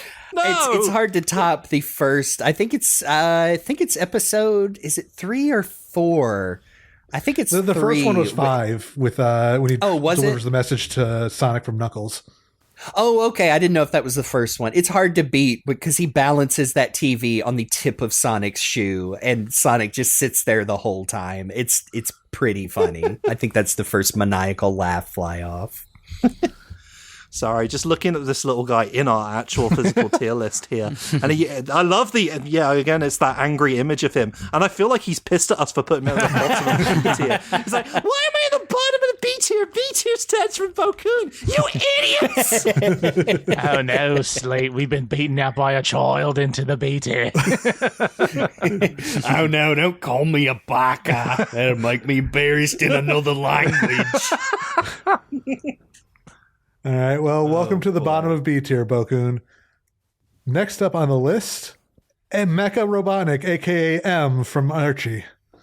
Oh, this is a character I don't have quite as vivid memories of, other than a pretty cool design. I mean, it's interesting. She just looks like a human, like a replicant from Blade Runner, I think. I was That's what my brain goes to. She did just kind of show up out of nowhere after the time skip where Sonic was lost in space for a while. Yeah. Is it insensitive for me to say that she also just kind of looks like, Terminator, but like a Rule 63 Arnold? Yeah. I think that's part of it. Like you said, I mean, there are other, like you said, replicants, Blade Runner. She does kind of have the, the the Josuke hair from Blade Runner a little bit. A little bit. I don't even remember how her arc resolves. Is it the same issue where Tommy Turtle finally dies? I want to say it's somewhere in there, but wasn't it like Adam basically, tricks Robotnik into thinking that M sabotaged something and he has her self-destruct?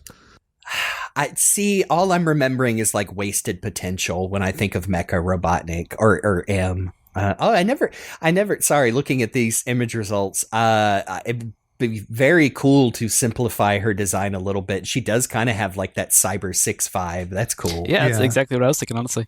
Well, the wasted potential is definitely where I'm going here, because is she the first female one that we've talked about today? Yeah, I think so. Explicitly. Yeah, I mean, I know she's a robot, but she's at least female assigned. Like, yeah, really interesting, and yet she's not an interesting character.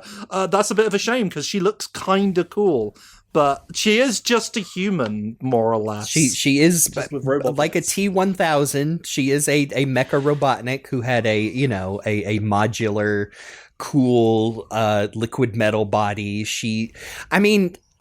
I don't know if they influenced each other, but it's hard not to bring up like Sage in the same discussion, who is also on this list somewhere. I mean, she's Mecha Robotnik, so she's a daughter, right? So she's the first like daughter that he got. She's a supercomputer as well. Like she does lots of plugging in and assimilating technology. But yeah, I honestly, because that whole, who is Adam, the secret, just got bumblefucked so hard to where I don't even remember how it dissolved. Like, it's hard to be. She's potential woman. Yeah, she's really cool. I like her sunglasses. I'd be lying if I said I remembered more of her interactions in the comic than I do Crabmeat. And I feel bad about that because that was Crabmeat's not good either. I don't know. And I'm looking at the chart. How bad would I feel that the first female character on this list would place lower than Sleet and Dingo? that is part of true equality, is that we acknowledge that she was a pioneer, as the first woman Robotnik sidekick, but also kind of sucks. They just kind of didn't do a lot with it. Cool idea. Just the execution is kind of, not memorable, because I don't remember much. No, the execution was when Robotnik had her self-destruct. Of course. Oh, that's how it happened. Yeah, I remember now. He didn't trust her. I think I do. As you're talking about it, I do remember that happening, and even then feeling like it was like, well, that's it for her. Like, it was sad. It was kind of sad. It was like he makes her blow up herself. But it's also like, man, imagine if this was a character I cared about. Boz, any experience with this character? I've just zero. Honestly, at this point, it's I can only go by looks. Makes me think of Terminator, and as mentioned, Cyber 6. It's pretty cool, but other than that, not really much of an opinion. I would say a better design for a woman Terminator than Terminator 3. Yeah, that's true. Oh, controversial.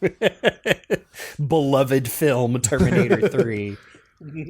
Like, I think I need to put her above Crabmeat just because she had, like we said, she had potential in ways that Crabmeat never did. And B, we actually felt something when she died.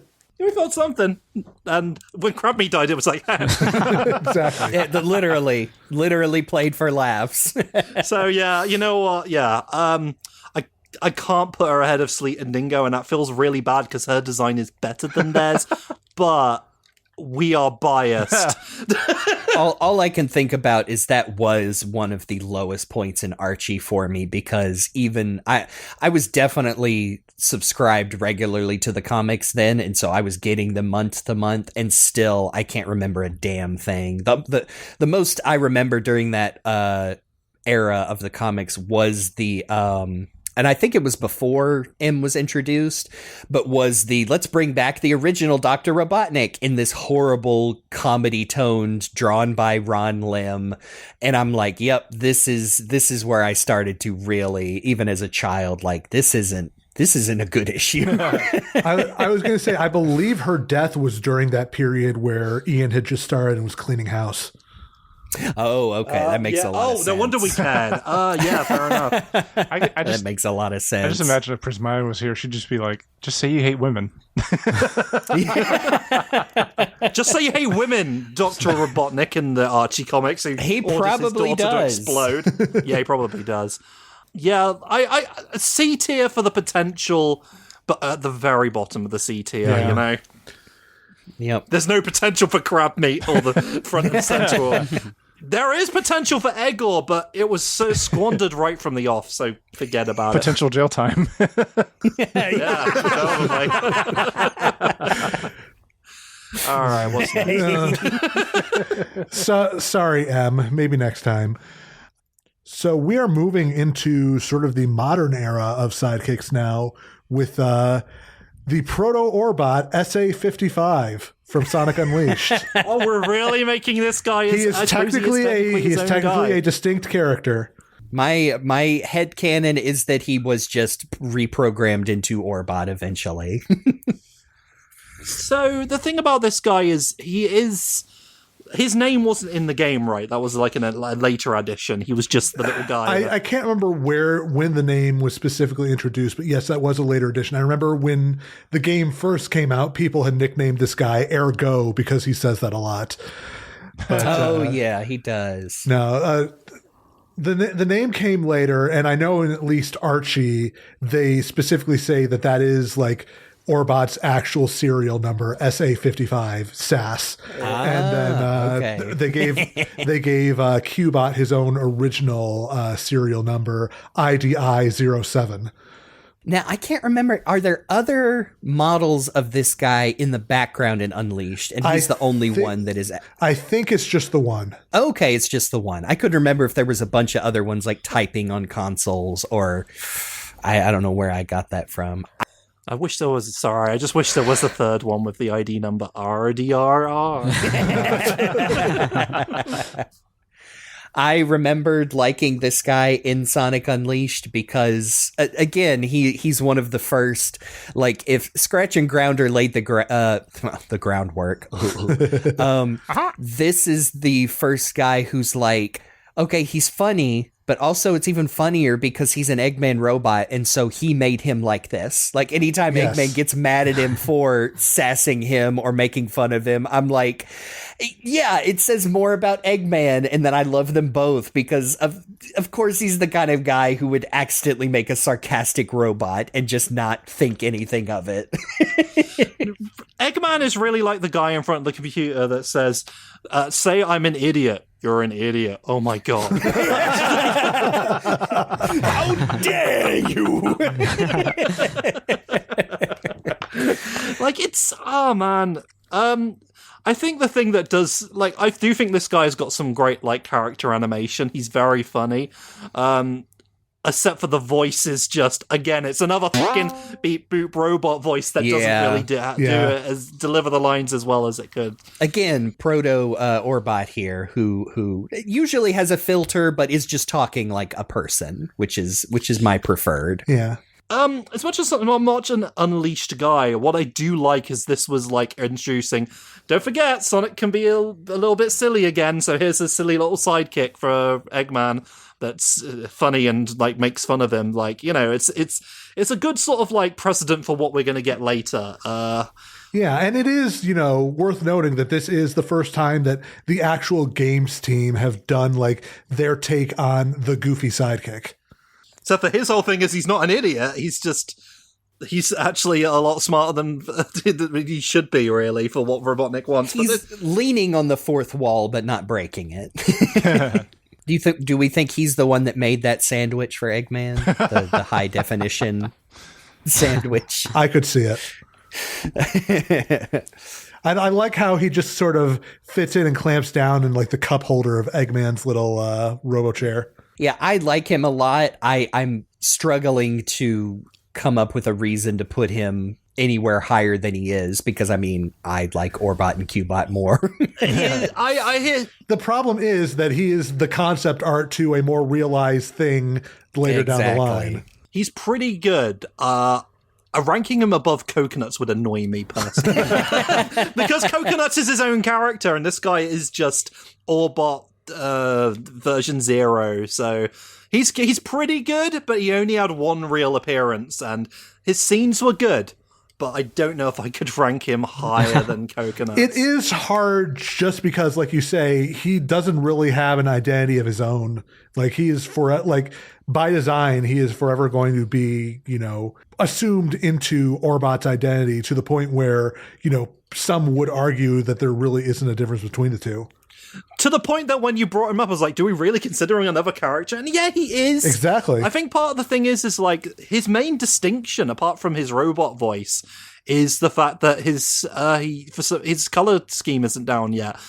He's got the pale whitish pinkish sort of helmet, and then the really bright red gloves, which is an odd choice. But I do really like the design. It's just fully realized with Orbot, where they're like, no, red all over.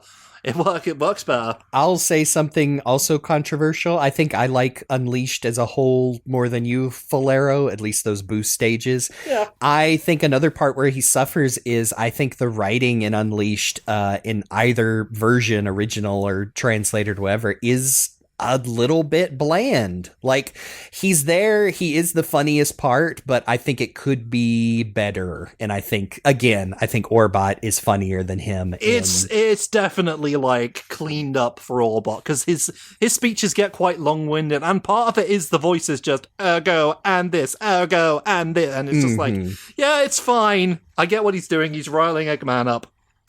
I think they get it better the moment he becomes Orbot. So. Mm-hmm. Does Eggman ever pick him up and throw him? I can't remember. Maybe in the very last cutscene, I can't remember. Okay. He tries kicking him, I recall. Oh, okay. Maybe that's what I'm thinking of. And he's he's like Charlie Brown with the football. He definitely pounds him back down into the console at least once. So points for that. All right. Well, SA 55, you're going to walk right into C tier so that, let's be honest, our first S tiers can run. They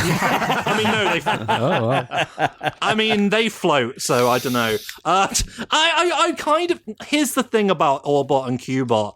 While they didn't get them right away, because obviously Cubot took a game to become the Cubot we know. And a TV show. Yeah. Immediately, though, we got the... What went through my head is like, oh, we got a scratch and grounder in the games now. But... these guys are their own dudes, and just guys being dudes. I don't know why I had to phrase it. What's better than this? I know not everyone is a fan of these guys because they're funny. Because they have been the moment they hit, they broke it. Well, there's that. But the moment they showed up, they have been here everywhere in all of Sonic. Pretty much. They were even in Sonic Prime for like 2 scenes. Yes, less than 30 seconds of screen time. But they were there, and to be fair, the justification for that is we're not in Sonic's world for very long, so Sonic's world. Fair enough. Sonic's world. the designs are like so economic as well. Like they are perfect designs for little robot sidekicks. Like they look like the evolution of the egg pawns. Like when that started in Sonic Heroes and Eggman, they got, fun with like these humanoid egg pawns that also fit in with the Badniks. That's what they look like to me, is like, oh, this is an evolution of that, Fisher Price type design that Eggman tends to stick to. A word that I hear a lot of character designers refer to, these guys are inherently friend-shaped. Like they are they have this simplicity of design where they are primarily just, very basic shapes, rods and circle orbs and a square, cubes and everything, just all, meshed together. And it's a very simplistic but inherently appealing design. And it might just be because I know what they sound like, but even looking at this portrait of them where Orbot is he's got his hands folded or, clasped in front of him with his shoulders down, and Cubot is scratching his head, and his shoulders are also, he gets a little bit more of a hunchback design than Orbot does. Their body language just immediately tells you like what they're all about. Like, okay, we've got one who's maybe a little more reserved and proper. A little more sycophantic. We know sarcastic. And then one who's, he's the silly one. He's the dumber one. He's the one that gets to repeat the punchline. The fact that Eggman made him that way. And the other thing I think works so well about them is that they have such great interactions, in all facets with each other. Orbot with Eggman, Cubot with Eggman, all three of them interacting together. Like there is not a, combination of those three or the individual components thereof that does not result in comedy in a very effective way. Pontac and Graff's, like, one of their greatest contributions to the writing of Sonic and was helping establish these guys, I think. Like, I'm sure, like, Sega had a lot of... Obviously, these guys, Orbot came from Sonic Unleashed from SA 55. But, like, the dynamic that was established in their games, and, you can have your opinions on Sonic.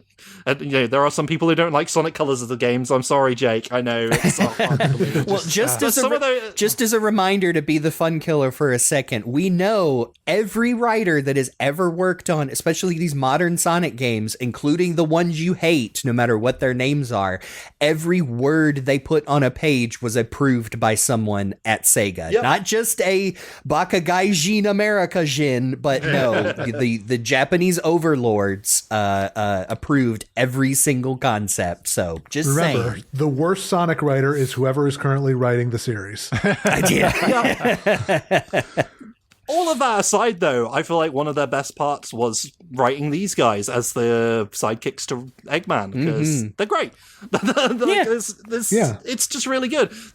Obviously, in Colors, they had the whole, like, Cubot hasn't quite worked out his voice yet, so his voice chip is... Yeah, he didn't have his voice chip, so he was, like, fluctuating through voices. And the voice that when he finally got his real voice back at the end of the game, that is not the voice they settled on. No. It was all just a joke. That it was even more annoying than the other ones.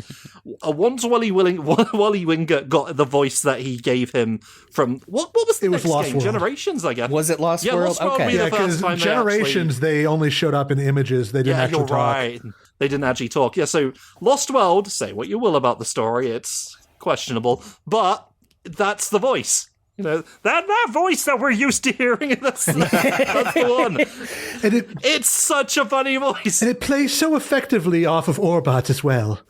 Yes, in the Sonic Boom cartoon, I think perfected their dynamic. Yeah. Boom was instrumental in like shaping their characters, I think. Because it's just them. Absolutely. Here's this alternate take on the entire continuity, and yet it's just them.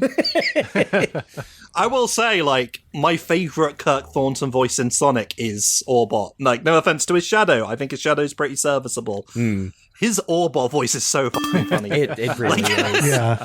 I don't know, because it's not even, he's just doing like a soft, sarcastic, like almost like butler voice, but not really. He's not really doing like a fake accent. He's doing that transatlantic sort of like the posh American. where it's not quite British, but it's like, the Fraser Crane kind of voice, but not quite, or more of Niles. So he does, at his most sarcastic, remind me of like Jeffrey from Fresh Prince. Like that same put upon, like, of course he's loyal to his master, but the softness of his voice up against Cubot's, like, it's really good. It's a good dynamic. It's about a movie about if a dog was a big dog. That little riff of yours. All the things we've been talking about with all of these different henchmen, they are kind of the full package in that they hit all of those bases. They stick with Eggman, but they're also, very quick to point out his flaws. I mean, Orbot is more. Cubot's just kind of along for the ride. They are often... he's too dumb to quit. Exactly. They're often, very active participants in all of Eggman's schemes, maybe piloting something or just like...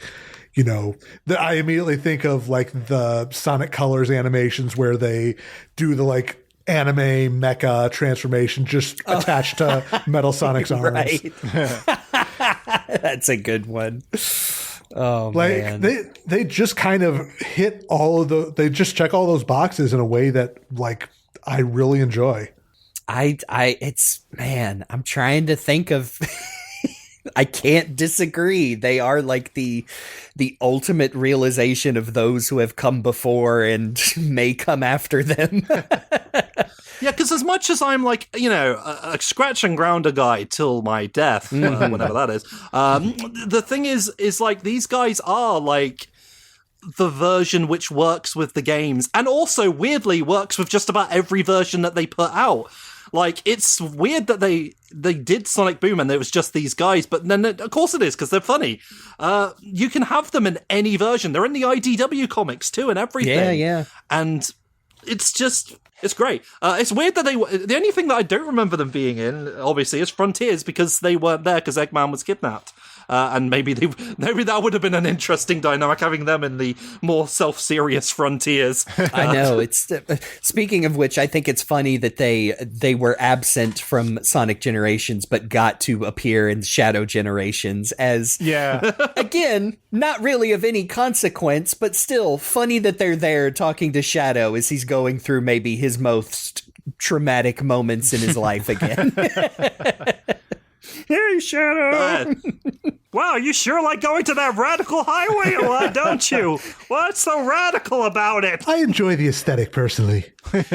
Please look up a YouTube video and find all of these parts for us so we can have one joke at the end.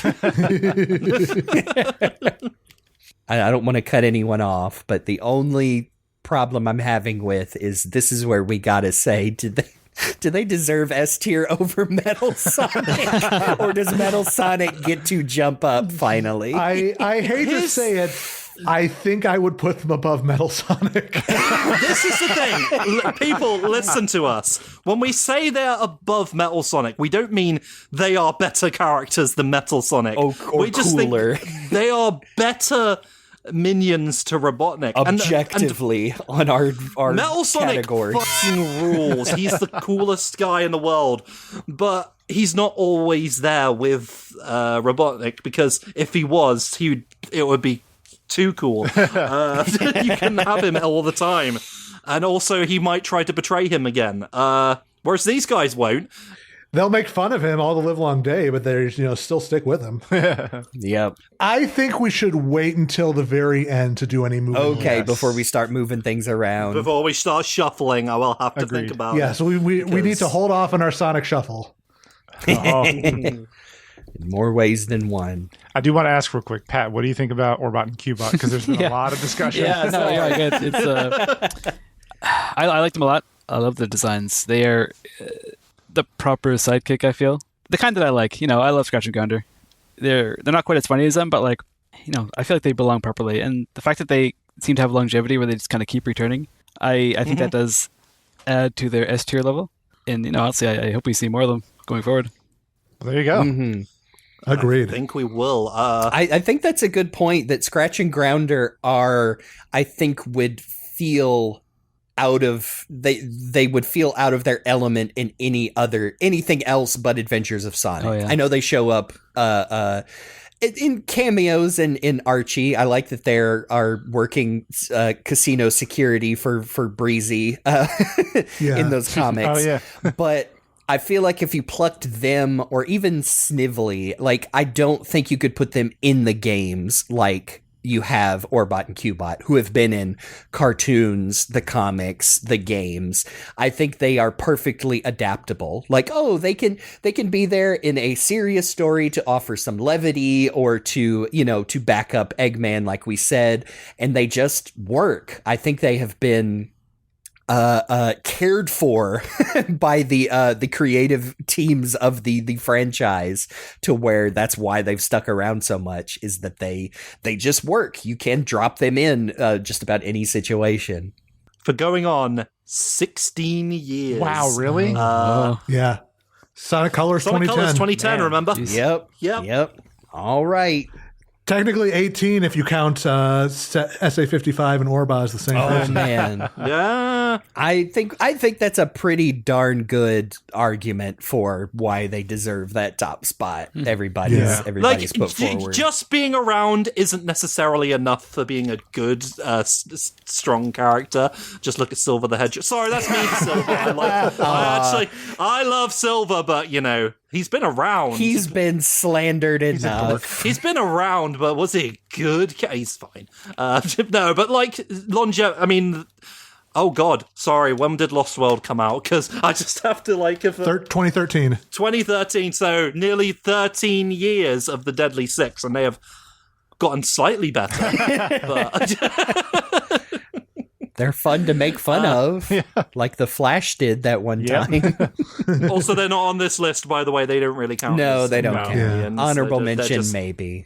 Well, congratulations, Orbot and Cubot. You are our first and only S tier and may stay that way by the time we're done. We'll see.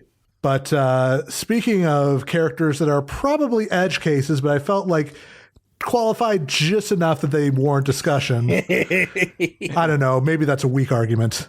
Emphasis on edge. Oh, we had potential woman to now meet potential man.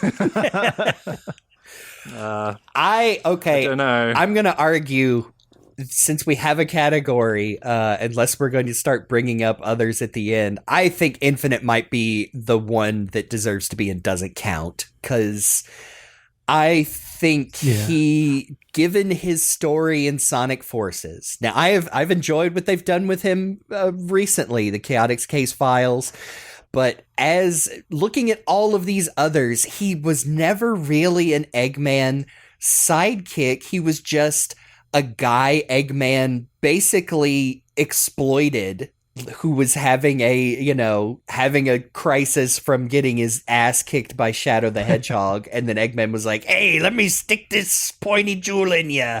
It'll make you Super Saiyan or some shit." I don't know. And he's like, "Okay." And then, when Eggman's done with him, he just snaps his fingers and absorbs his body back into the Phantom Ruby so he can stick it in a big robot. I think he belongs and don't count. That's the thing. He's technically the second of the command. Yes, that is what is turned out to be retroactively one of the most important Sonic events in Sonic stuff. Isn't it weird though? That is the reason that the IDW comic story started, is because of the events of Sonic Forces, Yes. a game which really didn't matter in the end. What shouldn't have mattered. It wasn't good.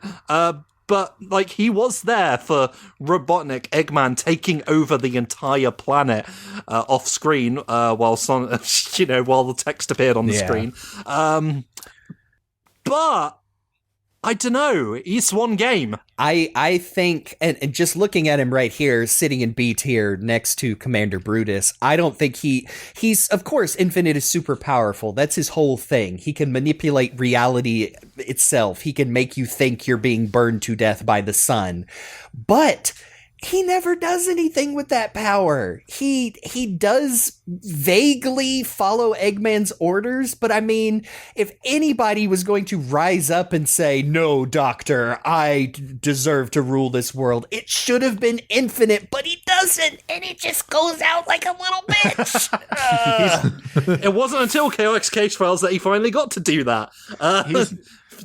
When it was too late. He's the equivalent of like if you're sitting somewhere playing guitar, pretty well, and then like a little kid comes up and asks, "Can I play it?" And you say, "No, this is my guitar, and I'm very protective." And the kid walks away saying, "I bet I'm better than you anyway." So I'm not married to I just think it would be really funny if he's the only one in our doesn't count tier. I do count. I think it is like lack of longevity. I mean, granted, Brutus wasn't around for long either, but he also had multiple arcs, and this guy got one game, and then they proceeded to not talk about him for years. So until a podcast came out where they brought him back, and he was voiced by Kagi. He just doesn't even look, Eggor is more of a Eggman minion than Infinite. Oh yeah. Or a sidekick. You're right, he is like a direct underling to... Oh geez, now you got me wondering where does Infinite stand in regards to Eggor from Sonic and Castle Robotnik? Again, I like Robotics Infinite Laboratory. more as a character, but as an Eggman sidekick, I don't think he counts. Because I mean, like when he gets the power, like he's like, I guess he's technically part of like Eggman's empire, quote unquote, but like he's really just using the power to do his own thing, and then Eggman eventually is just like, nah, not anymore. I think I've worked out what it is. How many scenes does he have with Eggman? There's a I don't even decent remember. Yeah. Because that's like a good indicator for whether they, God, sorry, we put front and center from Sonic and Sydney on this list, and we're wondering whether or not we should have Infinite on. Okay, I know I'm being a hard ass about this, but if Infinite counts, then so does Zavox. Ooh.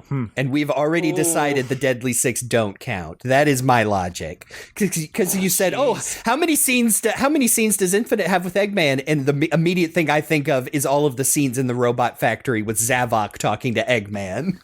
Counterpoint, the Deadly Six were being controlled by Eggman. Infinite signed up willingly. But isn't Infinite also being controlled with the Phantom Ruby? No, he signed up for this Eggman, willingly. that's how Eggman kills him in Sonic Forces. Or quote unquote kills him. He's using the cacophonous the shell, the weird shell, to control them directly, whereas Infinite's being manipulated, which is a little different. I think there's a difference between I'm going to literally control your actions using this shell that is basically mind control, and I'm going to give you a big battery that I'll stick in your chest, and then, I need this more than you do, yoink. Yeah. I don't disagree. I am leaning a bit more to what Luke's saying. Like, he's not there for long. But here's the thing, I remember him much more distinctly than I do Mecha Robotnik from Archie. And granted, yes, maybe he did a recent appearance, but I do remember him in that story. I think he deserves to be king of the D tier then. That recent appearance also had him immediately be like, "Oh, Dr. Eggman, what a pleasant surprise," and just beats the shit out of him. Right. Eggman tries to, which I would say, again, goes to the fact that he wasn't a very good Eggman sidekick. Since Eggman tries to gaslight him and he knows not to believe him. You know what? We need a deciding vote, Boz. Where do you stand on Infinite the Jackal from Sonic Forces? S tier. Yeah, both of you. You said S tier. S tier. S tier for Infinite. S for sucks.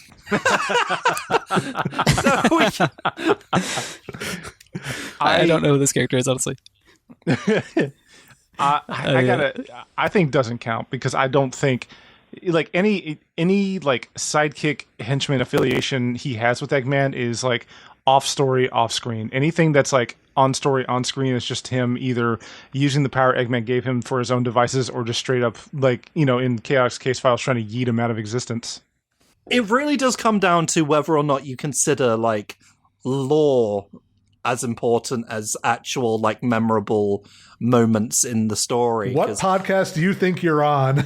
Well, yes, but like just lore alone. This is about being an Eggman sidekick lackey, not necessarily his impact on the franchise. I do like Infinite as a concept. I don't think the fact that he's Potential Man is like, I say that jokingly. I think it's cool they brought him back. I think it's cool that he is an edgelord with the edgiest theme song next to Shadow the Hedgehog. As an Eggman sidekick minion on the same list as these guys, I still think he's at the bottom / don't count. Which I also think it'd be so funny if Infinite is below both Cluck and Crabmeat. and Sleet and Dingo. That's pretty funny. His second cousin. Hey, Sleet and Dingo were in their respective media property a lot more than Infinite. That's true. Just where do you stand on Liam O'Brien versus Maurice LaMarche? I will that's say not this: fair. if he is in doesn't count, that means he's technically not below Eggor, Crabmeat, etc. Yes, which would make Infinite angrier because he's not even in the discussion. Look, the Infinite is fine. You're not that weak. You're not so weak that you're below Eggor, the creep. He would say, "Then why did you even bother inviting me?" Infinite Because it's funny. Infinite gets to sit at the kids' table with Charmy. Charmy, why are you here? I thought there'd be snacks. Yeah. I'm really hungry. He was always a hungry boy. All right, where does Wade Whipple stand on the Robotnik's minion? I'm kidding. Triple I'm S. kidding. Platinum. Yeah. Pure platinum. All right. Well, I think that let's leave him in doesn't count for now. Only because I know there's going to be at least one other edge case on this list, maybe more depending on our honorable mentions. So It just feels right. Yeah, to me. Let's leave him there for now. We can slide some around when we get closer to the end. Right there on his cup chair. No, that guy has already taken the chair. But speaking of edge cases, we got to talk about the other big one, and that is, of course, Dr. Starline from the IDW comics. Okay.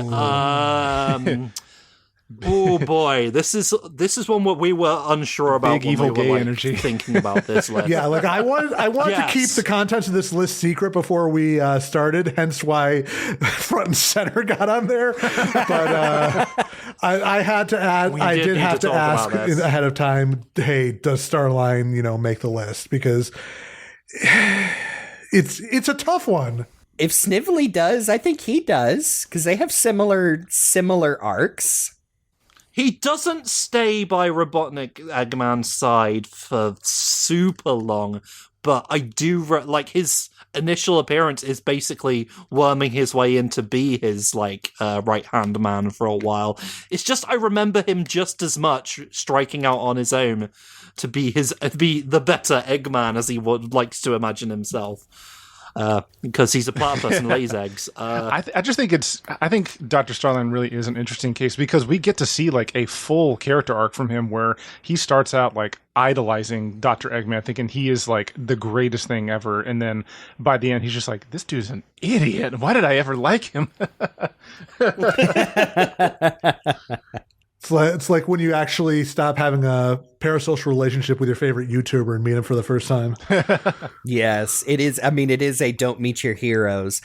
I love Dr. Starline a lot because I don't want this to sound like I'm casting aspersions, but I think he is a way to do the a Snively character, but actually expand upon that into just because Dr. Starline realizes that Dr. Eggman is quote unquote bad at what he does doesn't mean he has some moral awakening that, oh, well, maybe I'm wasted my life and I should, join Sonic. No, again, he's an evil person. Like, not to spoil big events in the comic, but he is directly connected to Surge and Kit. And that is, when you really dig down into the concepts they're getting in, some of the most horrifying concepts introduced in Sonic fiction, period, talking about how those two came about.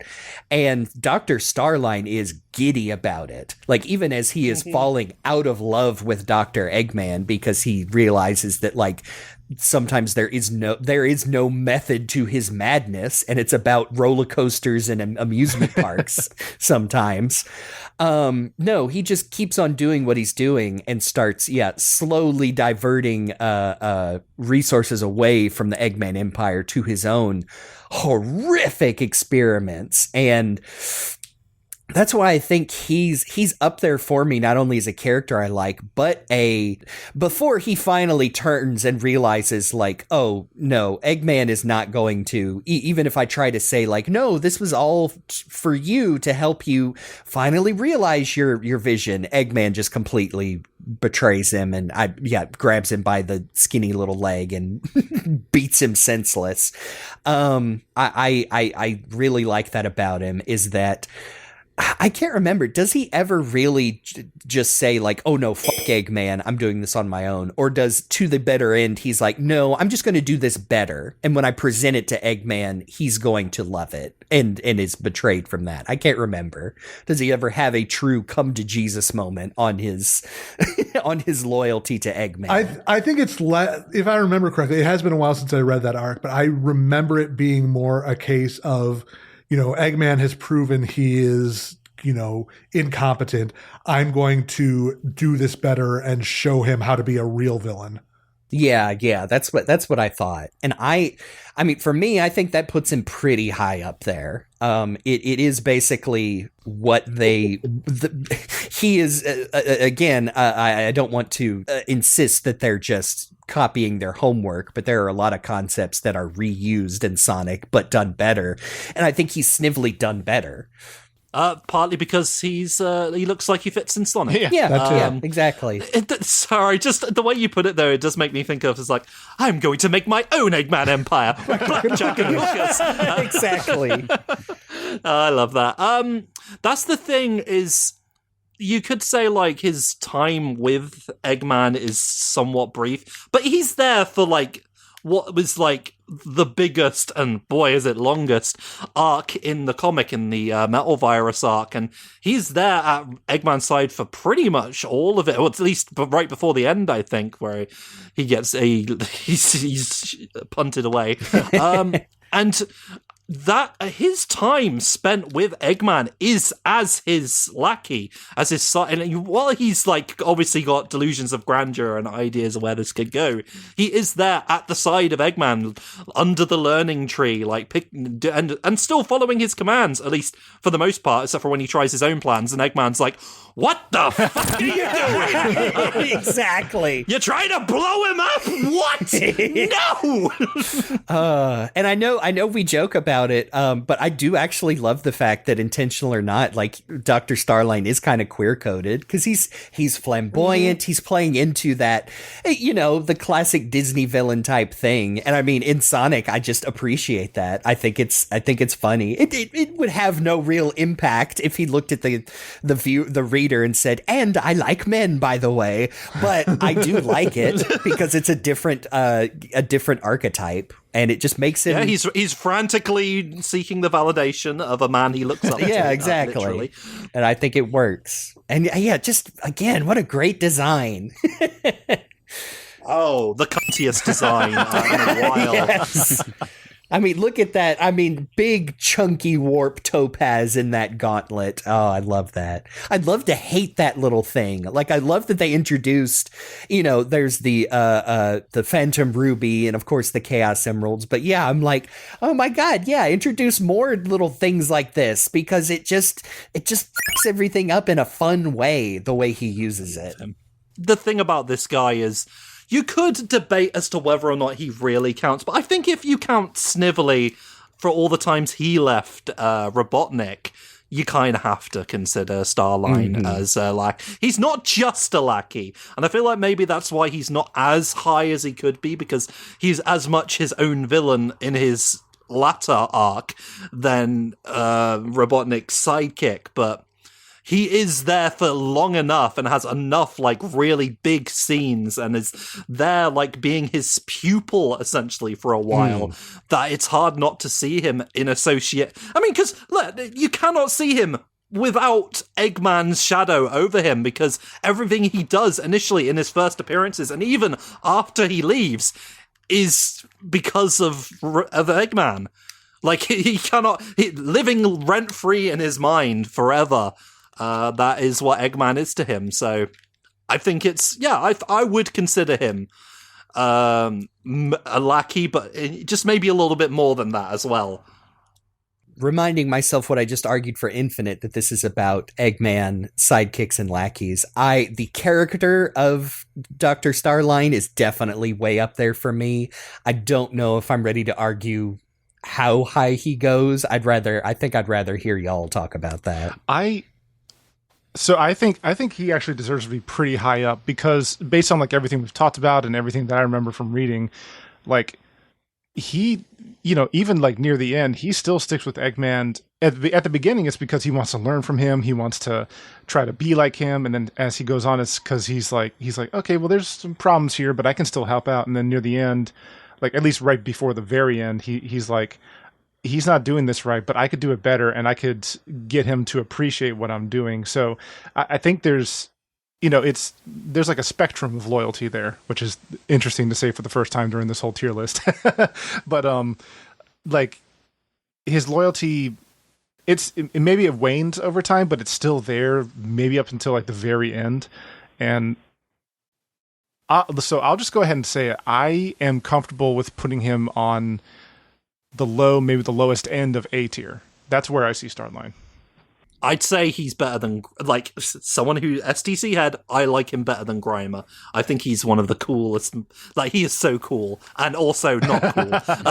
He's really, really stylish, and also he's a nerd. So I would, but where does he land? You were saying the bottom of A tier, but we've got Decoe and Bocoe at the top of B tier. Yeah. Do we like him better than Decoe and Bocoe? Because Decoe and Bocoe are more consistently Eggman's sidekicks. But I think personally I like Starline more just because of the complexity of his character. Like Decoe and Bocoe are very, I don't want to say one note, but they're very consistent, whereas Starline, like I said, Decoe and Bocoe are not complex characters at all, but that's kind of and like we said, I think Decoe and Bocoe are below Scratch and Grounder because I love them as a duo, but I think they're consistent but not as unique as Starline or some of the others. Pat, do you have any opinion about Dr. Starline? Did you read the comics? I'm sorry. No, you're good. I have not, but it's interesting though. I like the sound of it. It sounds like they've gone through growth. They have their personality. They can stand on their own. I feel like, the design's pretty cool. Okay, I thought you were going to come out and be like, I can't stand that platypus. Get him out of here.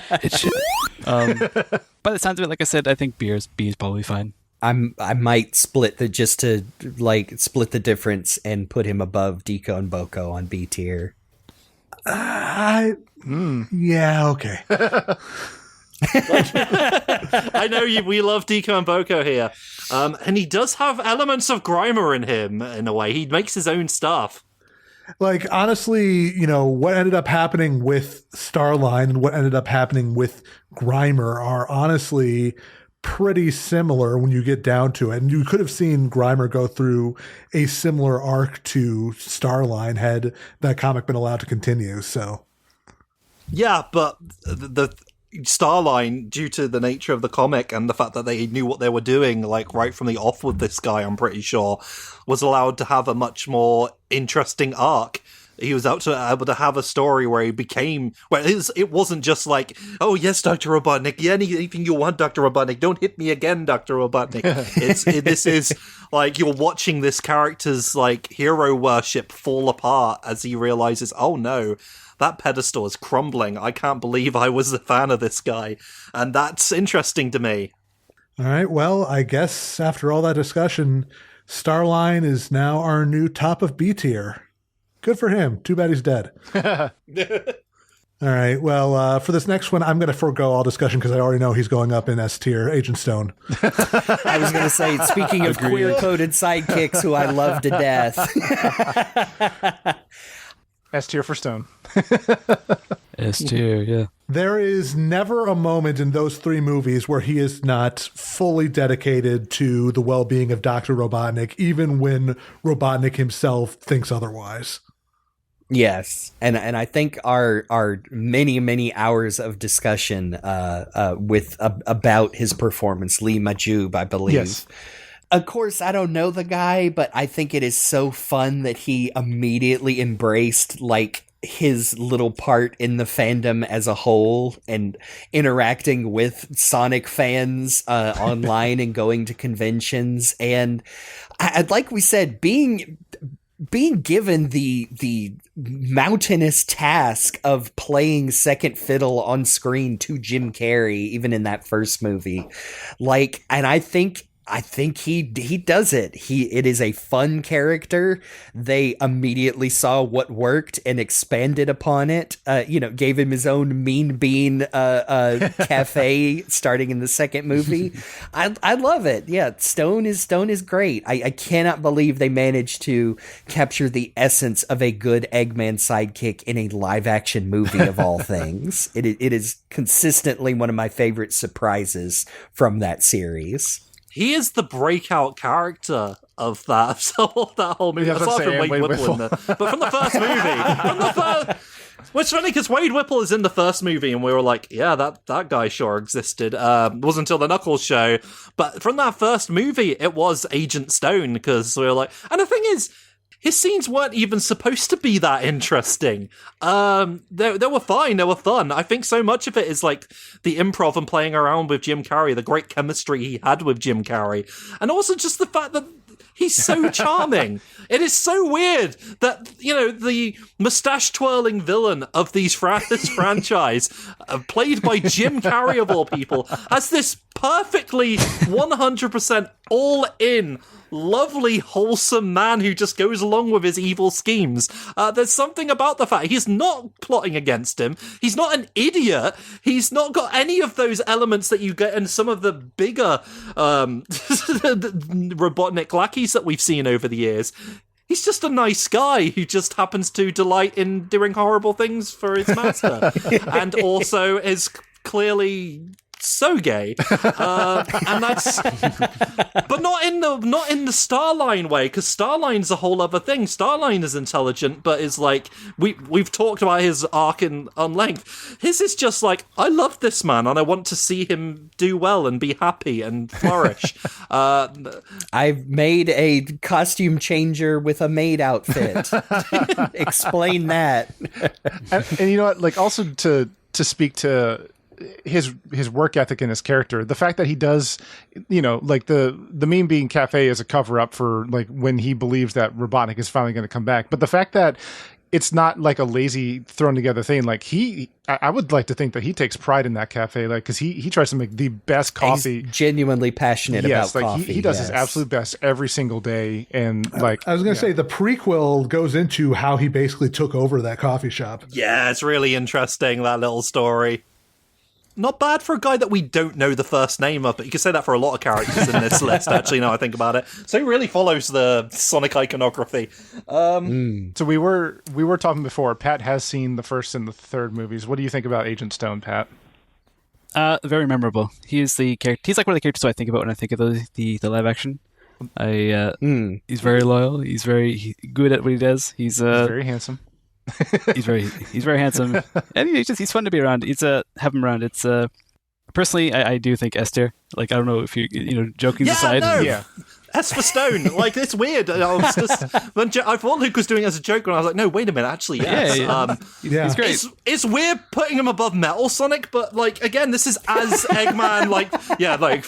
Hey, listen, he has Metal Sonic has only made one appearance in the movie so far that we've seen. We know he's going to be in the next one, but yeah, I was going to say this discussion may take a turn when this time comes around next year. But oh yeah, I think what speaks to Dr. Stone's integrity as an Eggman henchman is that he was heartbroken at his seeming betrayal being replaced by, his own or Robotnik's own grandfather, but still did not betray Dr. Eggman. True.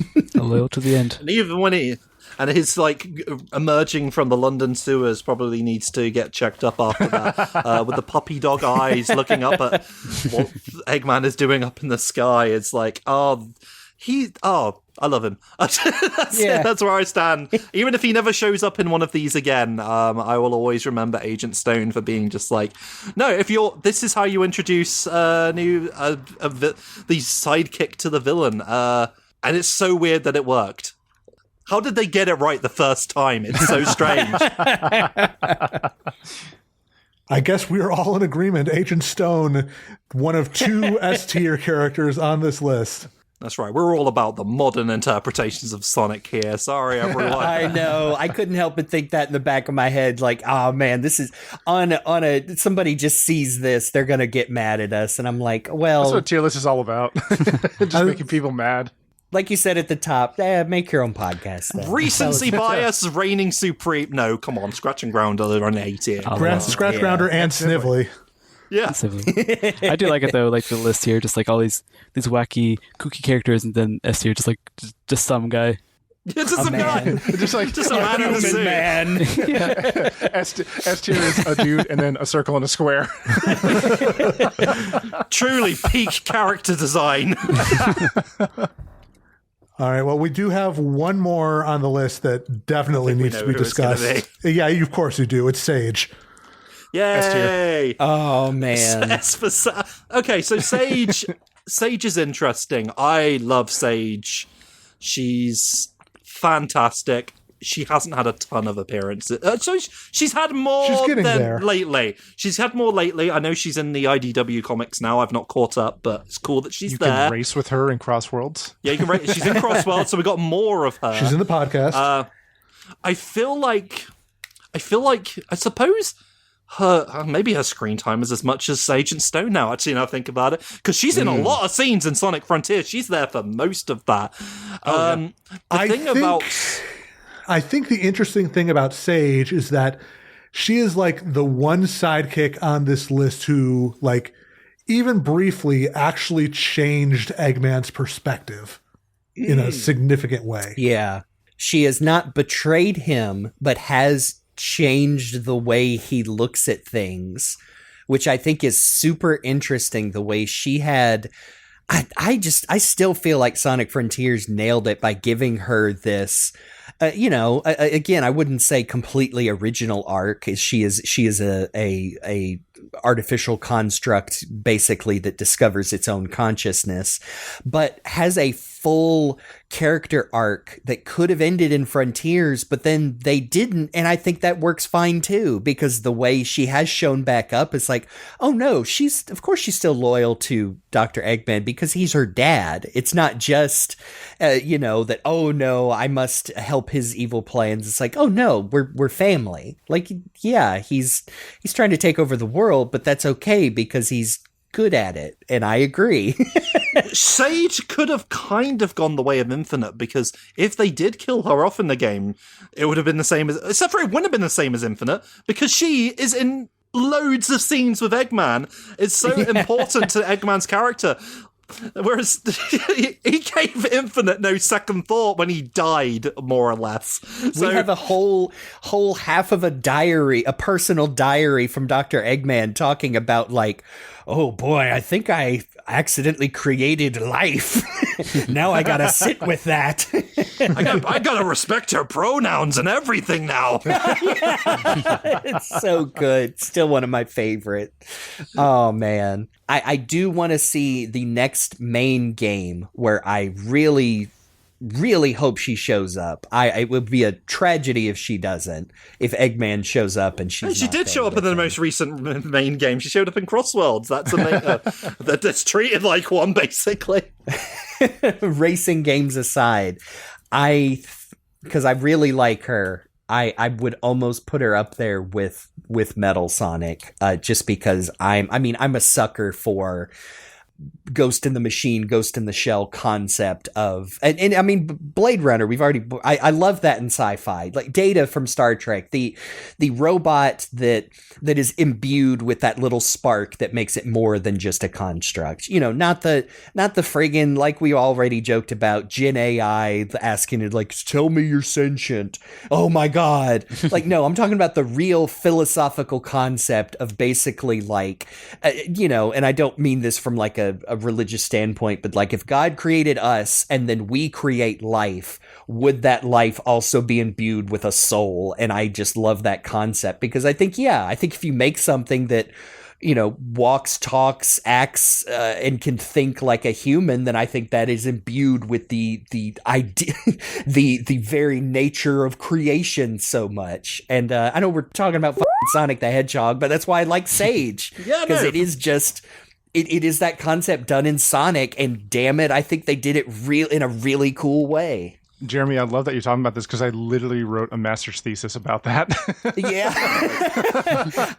That is probably one of my favorite things to ponder about. And, instead of like stupid like Roko's Basilisk, or what I mean? Like I said, not the real reality we're in, where AI and large language models are like trying to pretend to be that. I'm like, no, I'm talking about the real cool philosophy and all, man. Yeah, the term AI has been ruined forever. Thanks, everyone. Unfortunately, some of my favorite stories have like the AI characters in them, like ones that are stored with life, like Aegis from Persona and Aiba from Somnium Files. Like, characters like that are just, sorry that they're all Japanese anime ones, that's just how my brain goes. I know, I said, what first introduced me to that was, it's specifically Ghost in the Shell standalone complex that is, I mean, watching it on a Toonami, and I'm like 14, I'm like, this is really smart, and it's making me think even if I don't understand it yet. And also Mega Man and Mega Man and Astro Boy, and I was just thinking Astro Boy, the Pluto adaptation that we got on Netflix, which ruled. Stuff like that, which plays with like, oh, what is this? Is he really his own person, or is he just a copy of this dead son of this scientist voiced by Keith David? Who knows? And even Pinocchio to an extent. Yeah, Pinocchio. Yeah, he was the first robot boy. I've played Pragmata. I know how this works. Yeah. Hey, speaking of Pinocchio, what does another, hundreds of adaptations of Pinocchio, that Guillermo del Toro. Oh yes, that nobody but me watched. I watched it. It's really good. It's very good.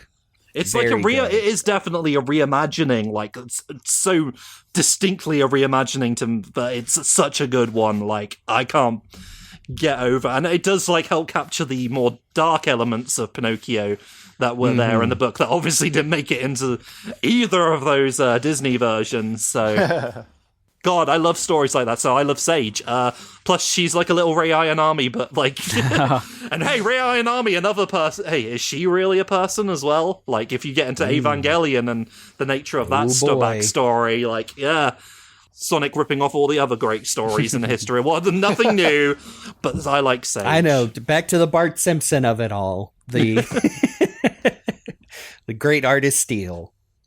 No, you got to understand that. Again, this is a Sonic fandom we're talking about. You have to explain that that's a figure of speech, saying that, no, hey, if it's not an original concept, but you do a great original thing with it, who cares? It's all in the execution. Besides, anyway, they already had a robot daughter for Eggman, and that was called Omelette. No, I'm kidding. We were just talking about Mecha earlier. Nah, but it's called Robotnik Jr.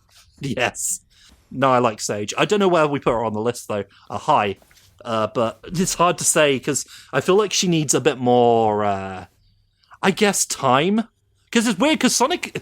We have to remember, Sonic Frontiers has been around for a while now. I know. I don't like to think about the fact that it existed in... not this decade. No, it was this decade. Okay, phew. I was worried for a second there. I was like, hey, was it this decade? No, it was 2022, but that's still a while. All right, so let me try to sell you on why I think Sage should be S tier, legitimately.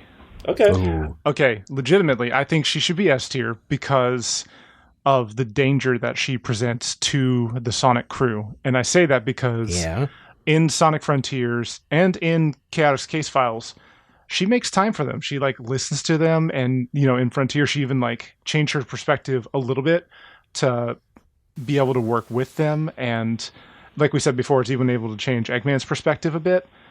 But she is still, no matter what, loyal to Eggman. So she can like I think the best way I can describe it is like she can stab you with a smile on her face. Like she absolutely, or send a giant egg hammer after you with a smile on her face. Apparently, yes. Her powers are comparable to M to Mecha Robotnik daughter. They just do better things with them. Just the fact that she is a program with a physical body, but she has the same control over robots and computers and hacking and whatnot. And I can't remember, does she Ozymandias Watchmen them in Chaotic's case files where she's like, oh no, I locked down the base like 8 minutes ago. Even though she listened to their story the whole time. She's like, oh no, I'm not gonna let you go, or something like that. I don't know if I'm remembering that correctly. I think that's basically what happens, yeah. I mean, the reason that they had to fight at all was because of her. And then she was like, yes, what is it? She's like, oh no, I'll listen to you. In fact, I want to, tell me things so I can learn more about being a person. But no, you're not going to talk me out of like being loyal to my dad. In fact, she was like, I remember the phrasing was like, why didn't you tell us you were doing that? Because I wanted to see your reaction. Yeah, there you go. Yeah, that's what I'm thinking of. You wouldn't have made that face. Man. I don't disagree with you, Jake, but I still keep coming back to Metal Sonic. Like, can we put her above the OG? I don't know. By the sound of it, I think like what Jake's saying, I think he makes a very persuasive argument. It feels like it has more depth than Metal Sonic. It's more of an interesting character. I could potentially see putting her at the top of A. Yeah, we love Metal Sonic as a character. It's just there's some complexity to Metal Sonic, but so much of it is non-verbal.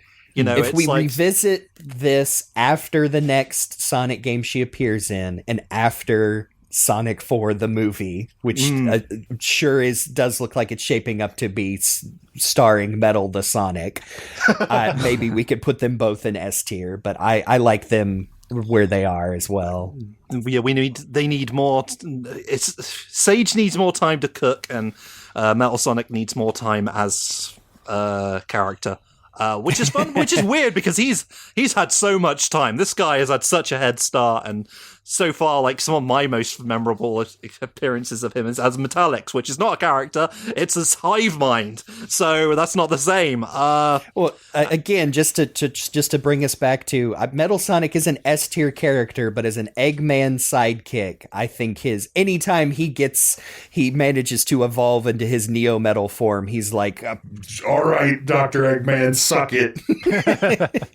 It is worth noting that it is funny to me that just like Orbot and Cubot, they put him in Sonic Boom completely unchanged. He's just the same guy. True. Just lankier, I suppose. That's it. That's pretty fun. But unlike Eggman, we are allowed to rank his children, so Sage pips it. I love Sage. I have a lot of personal connection to Sage. I think she's lovely, but she needs more. It's weird because Agent Stone had 3 movies, but he wasn't in them all the time, and yet we just like, no. He's great. He's the best. But Sage, wonderful character. We'll see how she pans out because I don't know if we're seeing Agent Stone again. And Orbot and Cubot have shown you everything they can do. I mean, we know he's back in 4. Oh, he is? Okay. He has been confirmed cast. Once again. There's more potential then. Oh, dang. Like, I will say this, I think I feel better having Sage at the top of A instead of S, just because I worry that depending on what they do in the next game, that we're going to end up with 2 Eggman daughters that have ended up as potential women, and I don't want that to happen. Yeah. I've been encouraged, like I said, very encouraged by the follow-ups to Frontiers, the podcast, the comics. I mean, even her interactions in Crossworlds. But yes, it is going to come down to how you keep her as a character who, like we said, she's so powerful, and that's hard to work into a story. Like, oh well, is she just going to hack into the Tornado's computer and crash it, and stuff like that. It's the follow-up is going to be hard to stick the landing, but I'm absolutely still excited for it. Any other Sage thoughts? Because I just realized, have you played Frontiers, Boz? I don't know. I have not. I've seen most of my exposure was watching a friend play a bit of it, but I have not played it. Sage is cool though. Maybe you'll decide that for yourself. Yeah, it sounds interesting. I'll say, yeah. Check it out. And that brings us to the end of our tier list. To recap where we are now: S tier, Orbot and Cubot and Agent Stone. A tier, Sage, Metal Sonic, Snively, Scratch and Grounder. B tier, Dr. Starline, Decoe and Bocoe, Grimer, Commander Brutus, Bokkun. C tier, Coconuts, SA-55, Cluck, Sleet and Dingo, Mecha, Robotnik. D tier, Crabmeat, Front and Center, and Eggor, and Infinite doesn't count.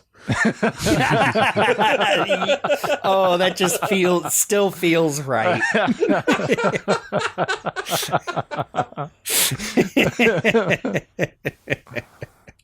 So no, seeing all of this, laid out as it is, do we want to make any, movements of any of these characters to a different tier, or even, forwards or backwards on the same tier? I don't even feel strong about this. I might swap Sleet and Dingo's position with Cluck. Put them above the robot pet. Yeah. They did have more character to them. I think that's okay. That's fair. Otherwise, I think it's perfect. Oh no, I'm mid. You were always mid, Dingo. But I turn you into a robot pet chicken and you can ride around on my shoulder. Oh no, you've been reading my dream diary. All right. Well, now that we are at what is seemingly the end of our tier list, do we have any honorable mentions or other edge cases we might want to at least mention? I do. I've had these saved since before we even started, because I knew they probably wouldn't make it on the tier list. But this is the post Super Genesis wave egg bosses from the Archie comics. Oh yeah, which include a bunch of very cool designs, but the ones that always stuck out to me that are my favorites are almost a side character on the show on the level of Sleet and Dingo at this point, but Thunderbolt the Chinchilla, the wonderfully round, horny as all get out for Dr. Eggman Chinchilla, and Cassia and Clove the Pronghorn, the sisters who just had a fantastic character arc in that era of Archie, where basically the only reason they joined is let me make sure I don't mix their names up. I think Cassia is the one who was, very sickly. I think had a lot of injuries, and basically joined the Eggman Empire with her sister Clove so she could be roboticized and yet retain her free will for the most part, so she would not die. And Clove, her sister, basically having to wrestle with the fact that they are working for the dictator of the planet, but it keeps her and her sister safe. And I just think those are great. Special shout out to Conquering Storm, who is also a really cool lady. Yes. A Lynx who was they named all of their territories. She was the Conquering Storm was the Eurasia. I think it's Eurasia, but spelled funny. It was before all the continents, all the Archie continents got new names. But yeah, those are my old honorable mentions, is the egg bosses, Thunderbolt, Cassia, and Clove. They are super cool.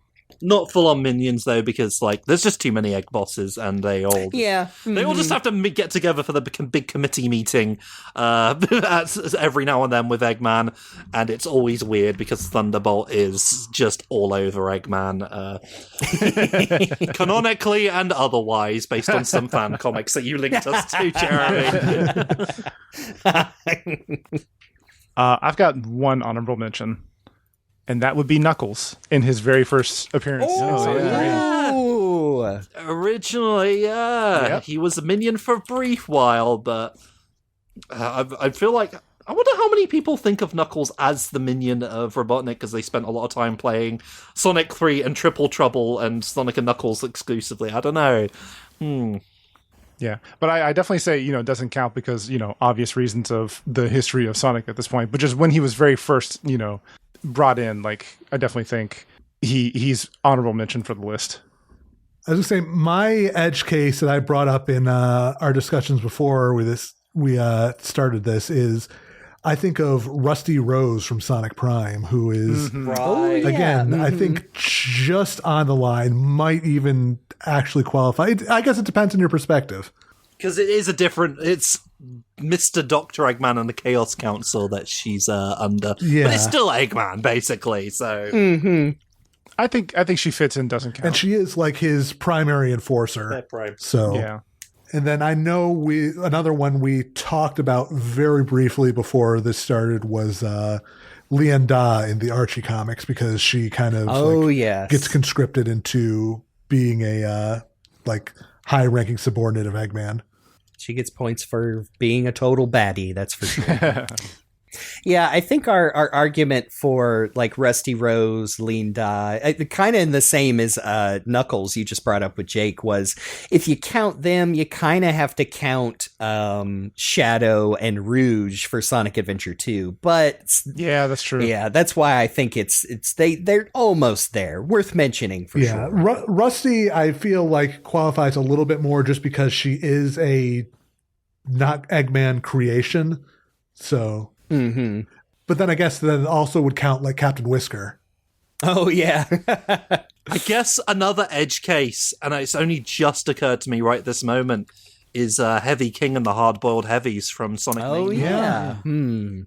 They definitely split off almost immediately. Well, they did... As of the anniversary comics, they are working under Eggman again. But it's hard because there's so many of them, and also, like, you could just say Heavy King on his own, but it's just the fact that he turned on him by the end of the game that, I don't know, an edge case in this, but very distinctive characters. I like them. I do think it's funny that Eggor is above, like, all these other characters and that doesn't count. not above, parallel to. Yeah, okay, that's better thought. Yes, parallel to. The more we add to the doesn't count pile, the angrier Infinite gets. Yeah, listening audience. You can't put Infinite underneath all. Yeah, you can. It's fine. What it comes down to is if we've forgotten any like really egregious entries to this list, please let us know, listening audience. We think we got all the big ones, but if there's any that you feel like we have severely missed out on as like the preeminent Dr. Robotnik / Eggman cronies, please let us know. But I doubt it. I know. Was there any honorable mentions you had, Pat? I've been thinking, and honestly, I got nothing. You got the main ones that I love. In addition to Knuckles too, those are good ideas. I think it's a pretty solid list. Honestly, it's Captain Penguinator from your shore. Yeah. If we're going that deep, yeah. Okay, I did think of just one right now. Dr. Eggman Classic from Sonic Generations. Ooh. No, they're supposed to be serving like mutually, but What would he think about that if you said that to his face? Which is why that's so great, because they would both tell you. He'd probably get angry, but he's small and I can push him over. Well, you'd be like, oh, age before beauty. I'm the real genius here. I don't know. Weebles wobble, but they don't fall over. The T-pose. T-posing. Sorry, Luke just added the T-posing classic Eggman to the list. Still above Infinite at the back of the list. Yes, of course. Oh my goodness. Everybody on Doesn't Count is equal, but Infinite is at the bottom of equal. And that does it for this episode. I'm rather proud of us that we got almost all of our discussion, didn't have to move around any in the tiers. We nailed it just about on the first try. You can find us, The Hill is Always Greener and Sonic F at Sonic F Series on YouTube and Sonic F on social media. And you can find me on Blue Sky, at least, at jeremybaker.actor, and Game Buddy, sometimes with a 123 around the rest of the internet. And you can find me all across the internet at Faulero. That's Faulero. Love that jingle. You can find me across the socials as Rock the Jake, and you can find me on twitch.tv as Mr. Rock the Jake. And you can find me in all sorts of places at Cyberlink420. You can find me as Paddy_RL. I don't have a lot to upload nowadays because of my professional life, but you can find all my old shorts and stuff there on YouTube. So check it out. All right. Excellent. And a special thanks, as always, to our Triple S Platinum tier musical artist, Amy Waters, for the use of our theme song from the album Gotta Go Slow. And you can find more of Amy's work on YouTube and Bandcamp and the various social medias. And keep an eye out. If you're listening to this on a Bandcamp Friday, that is the perfect opportunity to go pick something up from Amy so she gets more of that delicious, unfortunately required money from Bandcamp. So please do that. You can also subscribe, give us a review on the show, just share it with people you know. That's all we care about. We would just love more people to engage with the show. And I think this is the perfect one for in the comments. Hey, let us know your personal tiers. Just be nice, okay? It's just a show. You should really just relax. But we all have fun here. We all have fun here. Now, what we might not have fun doing, no, I'm kidding, is next time. No, I'm serious. I think this is our discussion of the game, right? We have something else planned for this game that may come out at a later date. This is our discussion, right? Okay, of the middle child of the Dreamcast era. That's right. The only one we have not yet covered. Yes, the one where everyone's mouths look like sideways vaginas when they talk. Sonic Shuffle. Sorry, I remember seeing you say that on Blue Sky and little Karibo sliding in with the Peter Griffin just sat down gif with Quagmire. Who the hell starts a conversation like that? Yeah. It's me, baby. I couldn't help it. It was love Sonic the Hedge blog across multiple social medias posted an animation from Sonic Shuffle of Sonic just talking, and I'm like, but no, I have some memories with Sonic Shuffle, and I'm actually looking forward to, that game has a whole story and exclusive characters, and gosh, I need to revisit those. So I'm looking forward to it in a lot of different complicated ways, but that'll be next time. I've never played it before in my life, so that's going to be interesting. We're gonna make sure that happens. Trust me. Oh, it'll have to happen. We're trying to make it work. But until then, I've been your host today, Game Buddy. I'm Faulero. I'm Rock the Jake. I'm Cyberlink. I'm Paddy, and of course, I'm bringing the butter. Yay! Famous Sonic the Hedgehog quote. This has been The Hill is Always Greener, and we'll see you on the other side of a tier list. If you didn't like our tier list, we'll collect your tears about it. Ooh, oh, Jake with the stunner. So that's why he's the bad boy if the hill is always greener. Mix him up with Infinite because he's going to be crying.